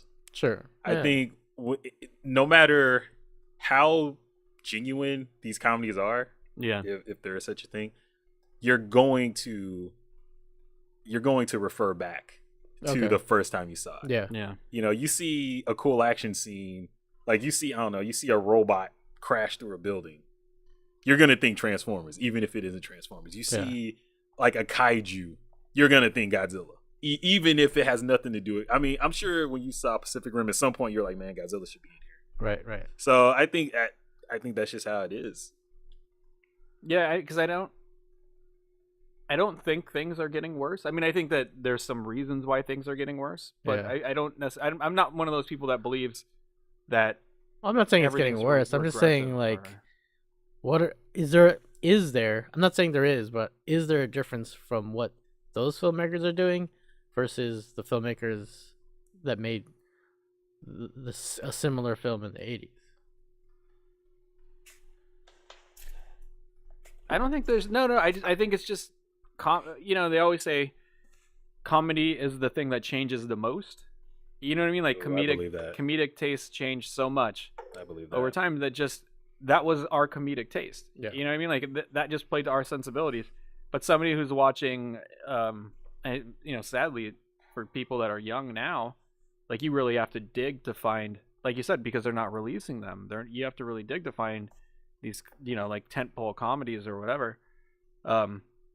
They don't have the volume. They're not going to have the volume that we have. But they'll have something that makes them feel like we felt about Revenge of the Nerds. I don't know that we'll ever have something. Those things are rare, and maybe that's what makes Stranger Things so good for some people, is that it's able to conjure up those feelings. Yeah. But I don't think that we'll have the same thing, because I've loved a lot of comedies. I really like the Apatow comedies. That's Sad's giving me the finger right now. And I think that those do things, and those are like for different points in my life too. They're about guys that are married. They're about guys that, and I haven't been there yet, but having a baby, and what I mean, they're like, they hit you at certain times of your life. Like people like in the 80s who really responded to the Big Chill, right? And it's like, oh yeah, that's because our parents seem to do that, and that's when they were like about our age right now. Yep. And they were thinking about high school reunions and stuff like that, so they loved that shit. So you're saying Stranger Things is our Big Chill? God, I hope not. God, I hope not. I mean, I could see that. I No, could see, no, like, I- you know what I mean? it Like, may yeah, that be. makes actually a really good point. It may very well be. Yeah, where that's what brought us back, but it brings us back to a time much younger. It's weird.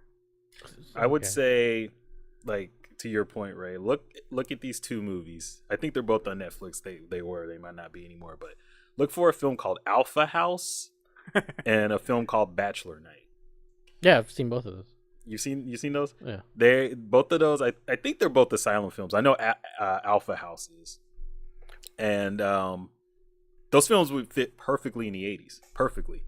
But I just, like I said, I think times have just changed, and if I could put anything on the filmmaking, I think that in the 80s it was more rare to get into filmmaking. So kind of like the NFL, the best of the best were there. So even average films back then looked like masterpieces compared to what's made today. That is, I think, what. So I mean that if I could put it on the filmmakers, I would say there's just less craftsmanship there. Yeah. But I mean, if you look at Revenge of the Nerds, you weren't looking at the cinematography. You weren't paying attention to the blocking. Well, or maybe you were. But I mean, it's not like, I know, like, I've heard you comment on Back to the Future. I can see how you would pay attention to Back to the Future, but in Revenge of the Nerds, Porky's, Meatballs, you're not. No, I agree, but then I will say, like, I will. Meatballs. 78. Was that a Right? 70s I think film? it's 70s film. Yeah. Damn it. I'll agree. I want it to be I will 80s. I will say when I go back to watch something from the 80s, it strikes me as like, holy shit, it's actually filmed well too. Oh yeah. But again, at the You know. time, But like The first time you saw movies it. like Alpha House or whatever, any National Lampoon, like when I look, I guess that's for me personally, maybe that's what it is. It sounds stupid, but it's like the cinematography. but you didn't. But what Chris was saying is when you were little watching Alpha House, that wasn't. a that wasn't. consideration. Yeah, So, yeah. but like, God, get off your high horse, man. sorry. Yeah, but I mean, compare like I think you're comparing apples and oranges. Yeah. Like if you're comparing Revenge of the Nerds, a more appropriate comparison would be like The Hangover.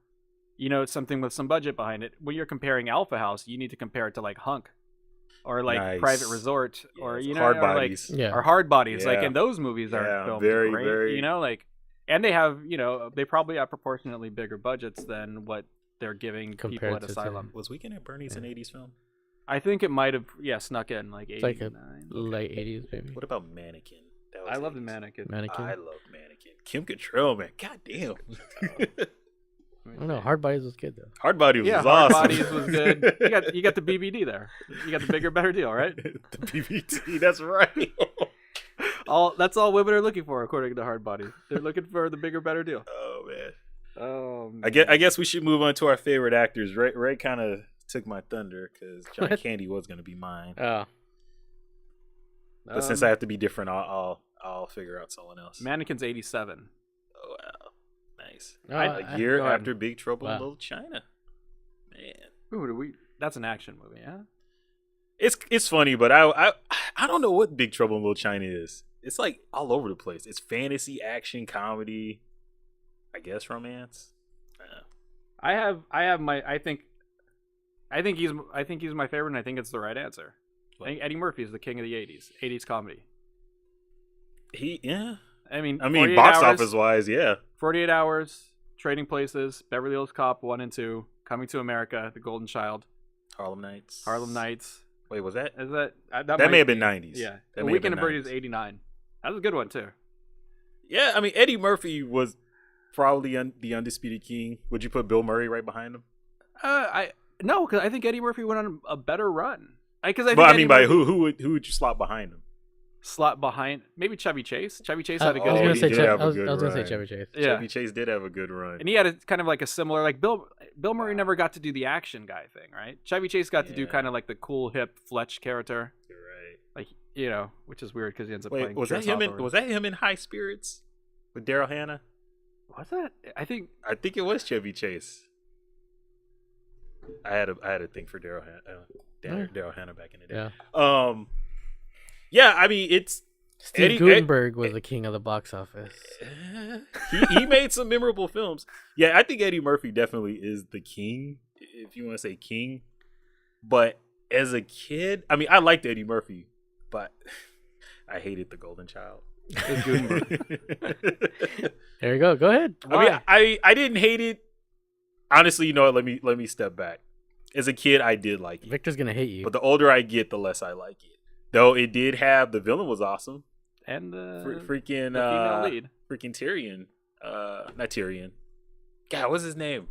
Charles Dance. I forgot his name on Game of Thrones. Tyron. Tyrion, yeah, Tyron? my favorite character. Like fucking halfling killed. Anyway, so Oh, that is the guy, and he's from Last Action Action Hero. Have a nice day. Remember his line? God was a villain. He be me. That Yeah. is Love that amazing. line. Oh my god. It's great. I love Charles Dance. But I don't know. For me, and I'm going the complete opposite direction of you. I always liked Rick Moranis. For some reason, I knew somebody was gonna say Rick Moranis. I always liked Rick Moranis. Yeah, that's a good one. But he was never like the front guy. Yeah. Honey, I Shrunk the Kids. Yeah. Well, yeah, that's That's the only his- one. And that movie's the reason I hate scorpions. Fuck scorpions. Why? Because it kills the ant. Yeah. Oh, yeah. It kills that's Auntie, man. Yeah. But yeah, I've always liked supporting characters more. Yeah. And Rick Moranis is like no exception. If we had to go leads, it would be John Candy. Just because he was so likable, you know, as a kid. Well, it's like, I liked him- he could be Uncle Buck. Uncle, yeah. He was my Uncle Buck. choice because he's also lead and good supporting. Yeah, that's true. And then even in his cameos, like his just like really oh, small Home scenes, Alone does 90s, but even in his really small scenes, he like just stood out. I agree. But yeah, Rick Moranis, I don't know, like in Ghostbusters. Yeah. I felt so bad for him when the dog jumps into him outside the restaurant. Like everyone just looks at him for a second and they go back to eating. Yeah. Like Rick Moranis is just, I don't know. I've always been a Rick Moranis Yeah. fan. I just think like I mean, and I know that I don't think, But he's that's not a the point. I mean, It's like how many people have had those runs where you could be at the same time the coolest, most badass guy in your movie and the funniest. What about Tom Hanks?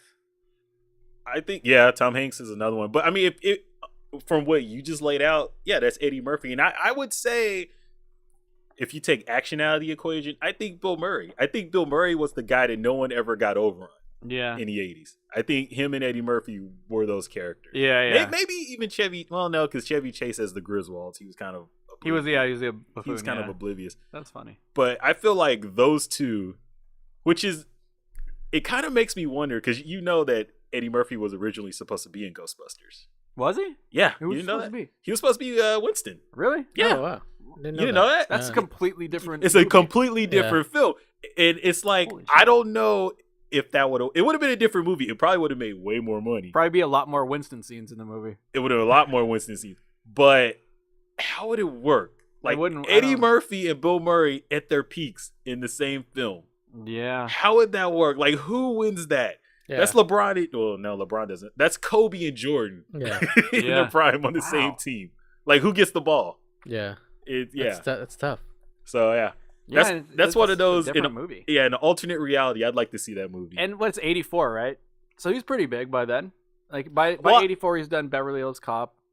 wait, done- when did he do Beverly? Was it that? Is it that? He's old? done Trading Places, right? Because Trading Places is 83. Damn. Okay, so yeah, so he was a bona fide star. Yeah, he's like So he's arguably the biggest star in that movie if he makes that movie at that time. And he comes in and like in the start of the second act, and Yeah. he's got like 5 scenes, right? I want to make sure that I have my timing right. Yeah, Beverly Hills Cop's 84. So that's the same year. Trading Places 83. Ooh, Boomerang. That's the last one. That's huh? 90s, right? Yeah, but I mean because 90s Eddie Murphy and 80s Eddie Murphy are like fucking a little two different. different things. Yeah. But yeah, so it would have been Ghostbusters starring Eddie Murphy. Yeah. I mean, there's no way you put him in the film and don't make him the selling point. Yeah. But then again, it was written by Aykroyd and Ramis, right? Yeah. Do you count for Eddie Murphy? Sorry, I'm on my Eddie Murphy kick. Do you count Raw and Delirious as comedy movies from the 80s? They're not narrative. They're funny. They're fucking hilarious, They're though. hilarious stand up. Yeah. I think he's the king of the 80s. I think for what Tom Cruise was in the 90s, Yeah. like that was Eddie Murphy in the 80s, Oh, man. like hands down. So if you're going on success, it's kind of hard to argue with it. But just personal preference in comedy, Rick Moranis.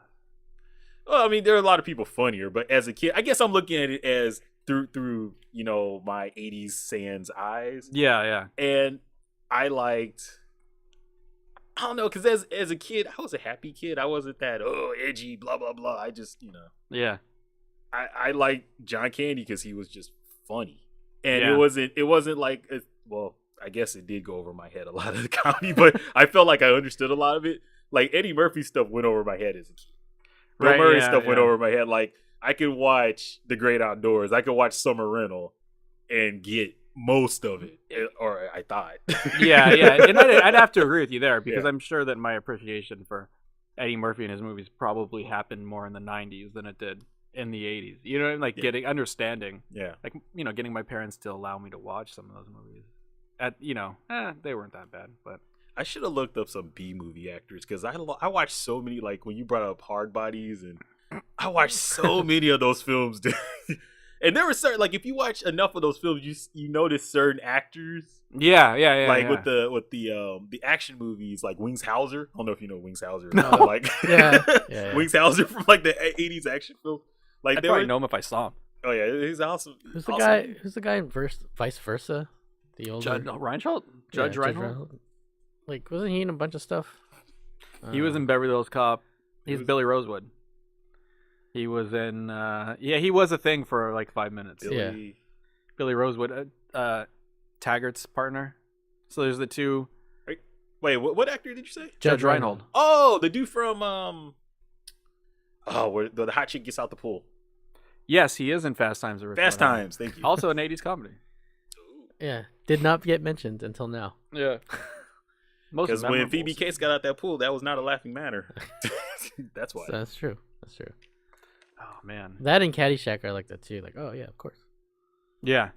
See, for me, it's funny because if we're keeping it straight comedy, I agree. But if you say what's the comedy of the 80s, like for some reason I go like Ghostbusters. Yeah. Like, I don't go Caddyshack or Well, Fast Times. I liked like one of my picks was gonna be like the Vacation. Oh right, that Vacation series. Yeah. Yeah. Ooh, The Christy Brinkley. You know what's funny though? I remember like everyone was talking about, Christy Brinkley, and I've always been like a whore for Ferrari. Like Yes. that's like my fans. So I was looking at the car more than her. And I always thought, remember when he's doing the psycho thing and he throws back the curtain and Beverly D'Angelo standing there naked? Oh, Yeah. Yeah, I thought she was hotter than Christy Brinkley. I don't know about all For, that. for two big reasons. Yeah, I know. I was know. a little kid. I know. I was a little kid. I was still Yeah. finding myself. It always pains me when I see it on TV and they cut those out. Christy Brinkley in the pool, right? And that whole pool Oh, scene. yeah, that's right. She is in the pool. That's And he's like- right. he's They cut out all the good stuff. Yeah, oh TV. yeah, that's not a TV movie. No, that's, not, yeah. that's not a TV friendly. She doesn't get naked, but like that whole joke, that whole It's gag close where enough. they're in Arizona. It was like I think they're like in Arizona or something, and it's freezing cold, and the water in the pool's freezing cold, That's and he's like And he jumps stretching, and He's like screaming like, "Oh, cold!" God, we're old. No, they're such good movies. We're I mean, old. I think that's the one thing. If like you're younger and you haven't watched those movies, and you're not happy with the supply of comedies that are out there, You should go. See you them. can dig into all these, Yeah. 80s comedies, and just I think they hold up if you don't look at them for. A lot of them do. Yeah. Transylvania 69000. Hey. I'll just put a big Okay. trigger warning Gina Davis over the whole thing. Okay. Well, I guess coming full circle back to modern times. If you had, let's say studio comes to you, Chris. Did you name your guy? What? His Oh well, actor? it was. John it was- Kenny. Oh, okay. Sorry. Well, I keep trying to yeah. move it along. Sorry. Sorry, I was no, it's gonna throw in Steve Martin. I don't know what you guys felt about Steve Martin. Steve Martin was awesome. Steve Martin was great. Like Three Amigos and The Jerk. I The Jerk. love Three Amigos. Yeah. Seven Samurai, aka Bug's Life, What aka it's it's the same storyline. is it? I didn't know that. Yeah. And gosh, Roxanne. yeah, Roxanne. Yes, Steve Martin's just a weird. Like, if you like comedy, you Yeah. study the whole Steve Martin thing. And that's the thing. I feel like back then, like comedy was so diverse. Like you had so many different types of like comedic actor Yeah. that it was almost its own industry. Whereas now it's kind of like there's so few. So it's it's Yeah. kind of like these are the funny people. Yeah. Whereas back then it was like, oh, you want to make a comedy? What kind? Like you said, action comedy, dark comedy, whatever. Yeah. You can do it. Yeah. You know what's weird? And I'm just trying to formulate this thought right now. Like comedic personalities, like comedic auteurs, to me, at least feel a lot smarter than dramatic auteurs. Like you got Steve Martin, like if you look at like, Judd Apatow for whatever, like people like Ivan Reitman or Harold Ramis or, who's the guy? The guy who does the like Spanglish, that guy, James L. Brooks. Yeah. These guys are all like have these really fully formed kind of like thoughts that, and they get a lot of credit for like doing these entire things, but like dramatic auteurs, you don't you say like, oh, the director's great, but like the thought behind, I mean, it might. It's probably because the movies they make are like received by a lot of people. Because like not everybody's gonna watch. Like I didn't watch Sully. So I think comedies. I think comedies are just hard. It's very. All those directors you named, like I admire that. Like for me, the gold standard for comedic directing is Mel Brooks, and this makes me kick myself because I forgot to say Spaceballs. Yeah, because that's a funny Yeah. movie. And Oh, yeah. it blows my mind. Like, just pick two of those films, and that would the average director today would be set. Yeah. yeah. And it's crazy because I mean I don't there's understand how he just nailed comedy after comedy after comedy. Yeah. Yeah. No, I mean Because that just doesn't happen. No. talk to a lot of people, filmmakers, and yeah, comedy is a really hard thing to do, even on a technical level. God, yeah. Yeah. So who is the I don't say Mel Brooks, but who's the comedy director now? Is it Feig? No, I think it's. I mean, for me, Is it Apatow? I think it's the Hangover dude. Because he's not Todd straight. Phillips, Yeah. I thought he went away from comedy. Apatow, No, Phillips. Todd Phillips. No, I don't think he's doing straight comedy. Who's the guy who did The Big Short? McKay? Is that McKay? Oh, Adam McKay. wait. He did Talladega Nights. He did The Big Short. He did, and I think that kind of like and Jay Roach is even like, if you look at Maybe Roach is the one that went away from comedy. no, well he did the other guys. Remember the other guys? Okay, yeah. Yeah, With yeah. was it Walt? No, not Wahlberg. Was it Wahlberg? Yes, it was Wahlberg, And Farrell, right? And Farrell, yeah. Okay, yeah. That's a funny movie, but it also had like kind of like a messagey kind of thing. But like, does anyone just do like? Well, I guess Mel Brooks had You know- message, but You know who I want to like? They're not. It's not really. They don't really do movies, but I guess. I don't know. I think it's like they're underrated. Is the David Gordon Green? Oh Jody yeah, Hill. Jody Hill, David Yeah. Gordon Green, that whole like Yeah. North Carolina 'Cause School of they, the like- Arts contingent. Danny I mean, they do McBride. TV shows, but like the comedy there is good enough, and the story is good enough. Yeah. Well, yeah. Well, I think that at some point we'll have a podcast where we talk about TV and how, at least in my opinion, like that's where the good creation's happening. And I'm kind of conflicted on what's harder. I think making a 2-hour film or a 90-minute film that's contained and good is a lot harder than having 10 episodes to tell one season arc story. But as a creator, wouldn't you like that? Like 10. Here stands. Yeah, you get don't have to 10 make episodes. a 4-hour. You don't have to make a 4-hour cut. well, I think the difference with film now is that we basically have adopted the BBC format. Yeah. Where Oh, you mean- instead of doing the whole 24 episodes per season, it's Oh, you mean like TV? TV. Yeah. Oh, did I say You film? said film, yeah. Oh, yeah. Sorry, television. It's because to me, I don't think that television shows are necessarily getting better. I think we just have longer films masquerading as TV shows. I Right. think there's a difference. Right. Yeah. like yeah. Breaking Bad, Game of Thrones, those are clearly TV shows. But I think like I don't know. I guess House of Cards is TV show, but there's some shows it feels like it's just a movie. Right. Well, Yeah. like Mr. Robot. But I mean, I like, still haven't seen it. but you have to like I haven't seen it either. the leftovers. I think, but you have to like look at them like, yeah, they kind of try to split the middle, but you're telling a story that's contained, right? So, then you have to create a story inside that universe, kind of inside that universe. So you're not seeing as many. Remember when we were kids, like TV would be all like cliffhangers. So we should save this for that episode. but like TV would be like, oh, like the end of the season would be a cliffhanger.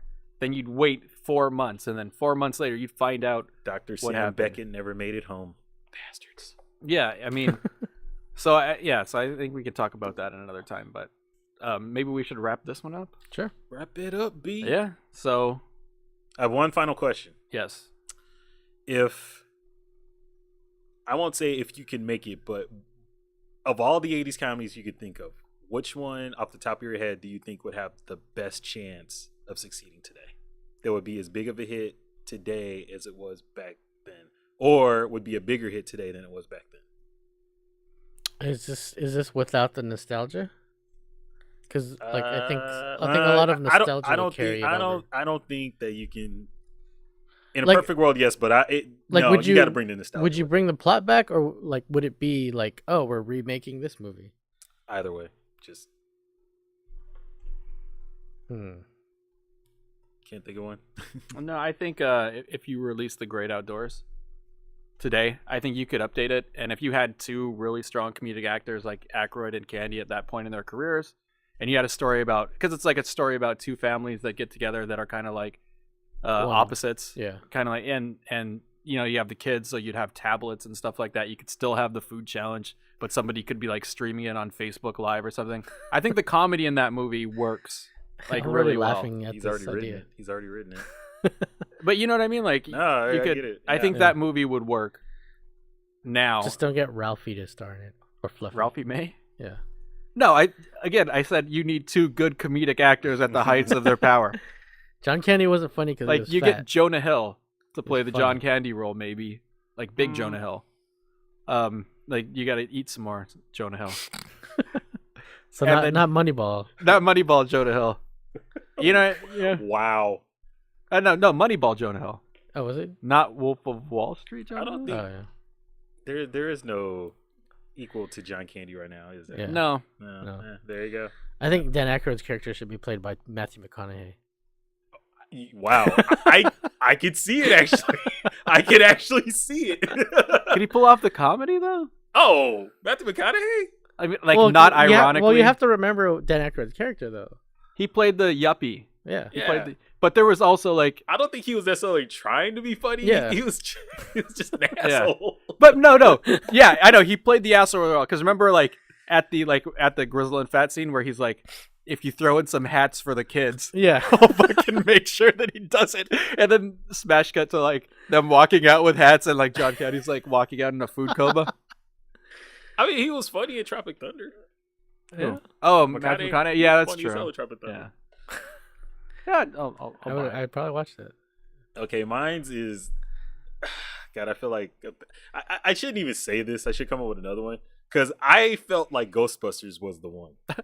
I really did. Wow. I felt like Too soon. No. I know, and I'm not taking shots because I still haven't seen the movie, but I felt like because we're in a time right now where the whole paranormal thing is like at an all-time high, Yeah. Yeah. and with basically, I mean, we all know what Ghostbusters is. We know the story. It's one of those things. It's kind of like what I say with Godzilla. It's like it's laid out. How do you fuck it up? I mean, granted, Ghostbusters is more with characters, but if you did a straight remake, and I think the problem with that film is, for one, they made such a big deal about the cast, which is neither here nor there. But another thing was, it felt like, and from what I've heard from people who've seen it, they can't tell if it's a sequel or a remake or what. It's not a sequel. It's not a. It's a completely different universe. See, and for me, If Bill Murray's in it as playing, someone- not Peter Venkman. and you have to understand, I watched not only both the movies, but I watched like all the cartoon series. So it's Yeah. kind of like the DC universe for me, where I've seen a lot of these things. So I know that there are storylines out there that you could just take and drop on screen, and it would work. See, my question is: are we talking about reboots? Are we talking about we remake. live in a world? Oh, I thought A we were remake. talking about a world where that movie never existed. Oh no, And no. it's like No, that he's fan saying base what- isn't what there, you and can- you drop that movie. okay, more or but less. okay, even with that, I think Ghostbusters would still work. Yeah, no, I agree, but I because- think it works better because I think the fan base is too rabid, and I think that works against, like, you know, we talk about shitty fandom all the time. I don't think so, because I remember But when as long as it's dudes, I like, rem- oh, as long as it's dudes, it's okay. But you know what? I don't think the problem with Ghostbusters was that it was a female cast. I think that it's that the studio made a big deal about it being a female cast. And here's my thing. And here's my reason. Have you seen Fury Road? Mad Max Fury Road. Yeah. Who was the star of that movie? Tom Hardy. No, he wasn't. It was Yeah, Charlize Theron. No. Oh, it wasn't? Everyone that has seen that movie scenes, knows that she's the hero. How many scenes is she in without him? How many scenes is he in without her? She's in the whole. He's by himself at the beginning. After that, they're together throughout the whole film. It's her story. It's not his. Okay. And it's her story. To go with your point, the studio. I think they do build him top because he's Mad Max, but they didn't make a big deal about it. It's one of those things where you see the movie, you're like, "Well, wow, this is actually Furiosa's film, not Mad Max's." Yeah. I think if the studio would have just let Ghostbusters play out that way. Well, they couldn't though, because once they cast the four lead, who's the lead? But you know what's movie? funny? You know what's funny? Oh, we're going into a Ghostbusters debate. I'm gonna just end it with this. The funny thing about that, and this is why I have issues with the whole feminist thing.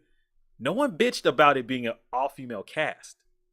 All the backlash came when that first trailer came out. That's when the backlash came. It wasn't when it wasn't no dude. I'll pull up the AV Club, and you can read the comment section on the announcement of who's the cast. Oh, and that comment section's a fucking cesspool.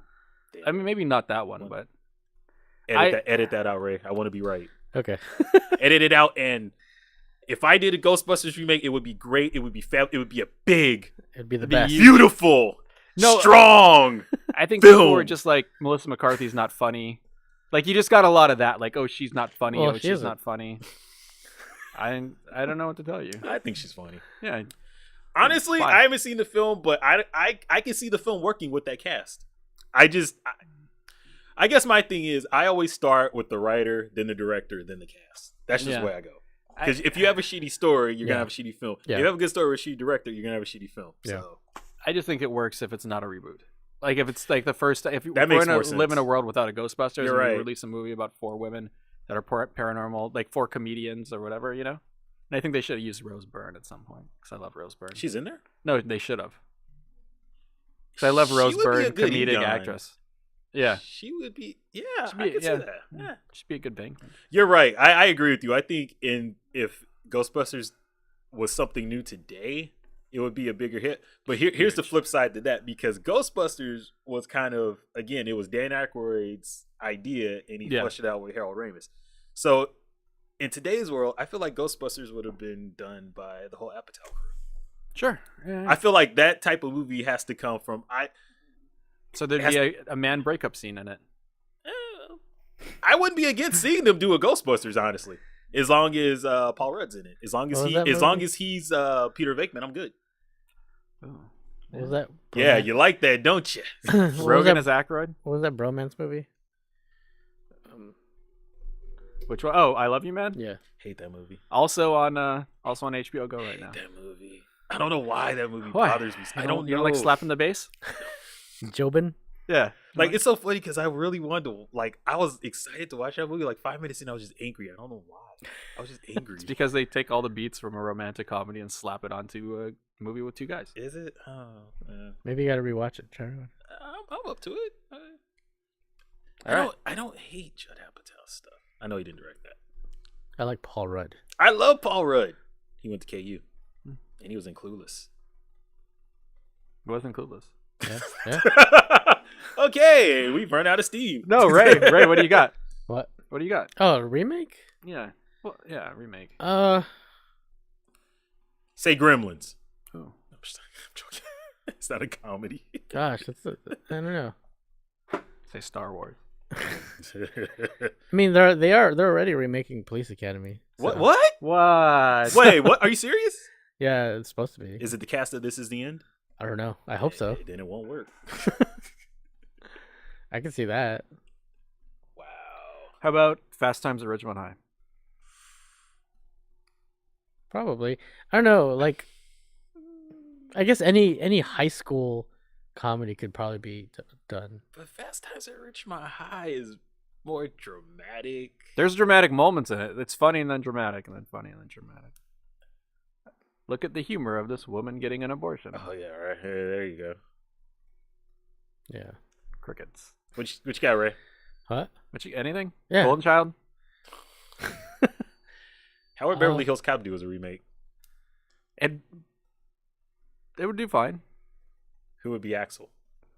Oh, you know what? Would it be? Wait, is that would it be 80s Michael or is B. that Jordan? 90s? Oh, be Donald he's Glover? Not funny. You need somebody funny. Is it Encino Man's 90s? Kevin right? Hart. Kevin Hart is Beverly Hills. He's Cop. too short. Oh my god. You know what? Because like Kevin Hart's so self-deprecating. Yeah. Like the whole like Eddie Murphy thing is like he's smooth, right? Like he can That's talk true. his way out of Yeah, anything. Yeah, you're right. You know, like he doesn't, and then like he kind of actions it up in the second one, but So Will Smith. can't. Too old. So no, seriously, this is a real hard to cast, right? They remade Uncle Buck. I was gonna say that, but They remade Uncle Buck. The TV it's show a TV show now. got canceled. Oh, that's right. They did. Damn, anybody? Is there any? Like, Who was the guy in Dear White People? He was in Everyone Hates Chris. I don't I know. don't know if he's funny though. They should remake Ghost Dad. Ooh, that was a horrible film. You said paranormal, right? Yeah, Is that an all-time high? Leonard Six. Oh, I love that film. I am so in the minority, dude. When that film came out, I thought it was like the coolest thing ever, and everyone just looked at me like I just took a dump on myself. And yeah, How many actors did you think were roofied on the set of that film? in hindsight, all of them, All of them. even the dudes, Even the dudes. That's why they blew up when he gave them hot dogs. I just Repressed gotta memories. see if this works. I think they are doing it, aren't they? Can they remake The Burbs? Oh, nice. Hey, No, Ray, yeah. Ray. I'm not saying they should. Here's a fun fact: I have seen The Burbs more than any other film in my life. True story. That's It's a good that's the movie. one that's kind of like is that a comedy? Yeah. That's a real like not serious, but like real. That's a dark. There's real- It's funny. yeah. That's my favorite Tom Hanks film. I feel like they've remade Spies Like Us already, like in various. I don't know if The forms. Burbs would be a huge success. No, it wasn't. It wasn't a huge success, right? Like when it came out, it wasn't. Yeah, true. But I meant like today. Yeah. Maybe it actually. I don't know. How about Twins? Ooh, we didn't even talk Twins. Twins was Or great. Throw Mama from the Train. That was good. Planes, Trains, and Automobiles. Holy crap. Missing So many. so many. So many. Maybe Planes, Trains, and Automobiles works because that's really just like two guys. Well, no, because they did it with Robert Downey Jr. and Zach Galifianakis. Oh, yeah, they did. Oh yeah. The layover or whatever. Oh yeah. Yeah, it didn't work. I stand by Ghostbusters. I don't know how that one, and just to go in the complete opposite direction, I don't think Back to the Future would be a hit today. I don't think it would be a hit today. Because I agree. I think that's one of those films. Miles Teller's Back to the Future. I think that film was kind of like what's the one with Matthew Broderick? Ferris Bueller's Day Off. No, the one with the computer. War Games. I think yeah. that's one of those films that we didn't know what we didn't know, so everything was more magical. I Yeah. think nowadays that Back to the Future came out, for one, I think I think the film would focus more on the technology than the story. Yeah. Oh, it'd suck. Yeah, so I don't think that would be a hit. I'm gonna All go right, to my done. DOS prompt. I'm gonna go to my C prompt and type. I want to play Global Thermal Nuclear War. Oh man, See what happens. such a good movie. I want to see what happens. Such- They should- Somebody- they It's should like do he Stripes. started off strong and he had to do a stupid Ferris Bueller movie. Wow. Wow. Not Really? a fan. Not a fan.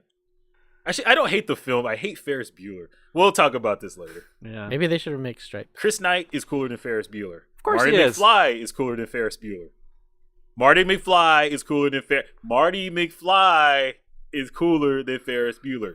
He kicked his father's bully's ass twice, One punch. and his mom He one almost punched them. his mom. No, okay, that's weird. Yeah. Maybe Yeah. Marty's not so cool. And he kissed his mom. She kissed him. Oh yeah. Oh god, that's weird. Okay, never mind. Maybe Ferris Bueller's not so bad. Maybe Marty McFly has to go And- back in time. Had that Mia Sarah. She was hot. Yeah. Jennifer Grey was hotter. No. Wolverines. Wow. All right. Well. All right, we're done. Yeah. I don't even know how to get out of this. I don't either. I don't know where. Yeah. It started off so good. Yeah. We started But- off so good. Yeah. Well, Just cut the ending off, right? Just Eh, whatever you need to do. do it, right? Yeah. Do it. Well, I need an ending. Yeah. Well, we need an ending. Yeah. Go out and watch all your 80s comedies. Google them. And Alpha House and Bachelor Night. oh yeah, deep cuts are your two best up all night comedies. Both. Slime was it? Sorority Girls of the Slime Bowl Bolorama is one, and hold on, Ray, drop one in. I gotta look up the other one. Any Andy Sedaris movie. Yeah, I'm gonna go with the Hard Ticket to Hawaii. There. Hard Ticket to Hawaii. Yeah. All right, so look that up. Director Andy Sedaris. Hard Ticket to Hawaii. I'm gonna go with the All American. What is it? What is it when it's two? Duology. I don't know. I don't know. We'll just call it the All American Combo Pack Okay. of Hot Dog the Motion Picture and Hamburger the Motion Picture. No, it's Hot Dog the movie and it's Hamburger the Motion Picture. Yeah. Yeah. You can throw in meatballs if you want. Oh yeah. Well, that's more Italian. Yeah. But yeah, meatballs would also. It's a buffet of sex comedy. It's definitely a buffet of sex comedy. Like if you got to see the uncut versions of those when you were a kid, it's a good day. It's a good day. I'm still looking it up. Sad's still looking it up. Name other films, because this film is awesome. You have to see this movie. I just can't remember the name. Well, there's Hard Bodies. No. Oh, sorry. Oh, you already mentioned Hot Dog. Yeah, Hot Dog. Oh, Hots is pretty good. Hots. Oh yeah. How about pretty good. Oh, Hots. Oh God. How about Zapped? Go back. Zapped. Oh, no. Zapped. Heather Locklear. Heather Thomas, if you will. I mean, I know a lot I of don't know, they're two shitty different ones. people. There's a lot of Oh, shitty okay. ones. I found it. It's called Think Big. Remember the Barbarian Brothers? Yes. Oh yeah. Yeah, Yes, it's I the do. one where they Oh, have God. the smart girl. It's kind of like a spinoff of Real Genius, where the smart girl at the institute, like Martin Mull, is the bad guy. I think I've seen And this she movie. create yes, Yeah. The chant in the truck. Rabbit, treat him good. Lucky, knock on wood. Yep. Yogi Oh, Berra, my Tom God. McGraw, start him up. Kumbaya. Yeah, they're truckers, right? I've seen that movie. All right. Okay, Think Big. And what was the other one I said? Oh, Sorority Girls, Slime Bowl, Bolorama. Find those and also watch. Was it Bachelor Night and Alpha House? I'm done. All right. For the Film Zealots Yes. podcast, this is episode 8. I'm Chris. Over there, that's Sans. Love Dr. Sands. And to my right, that's Ray in the Gizmo shirt. Until next time, go ahead and drop us a line on Facebook. Let us know what your favorite 80s comedy is. Why you gotta put me on blast? Oh, what? There's nothing wrong with the Gizmo shirt. Let us know what your favorite 80s comedy is. And, subscribe to us on iTunes. Share this episode with your Facebook timeline so it's not just a collection of people getting shot and Donald Trump or Hillary Clinton stories. We mix it up a little bit. Yeah, let's change Facebook. Yeah, let's change Facebook. Let's disrupt Facebook. Yeah. But We're starting a movement. we are going to start, the Film Zealots podcast movement. Until next time, everybody go out and enjoy that Museum of Death. We'll talk to you later. Teachers' pets, they call us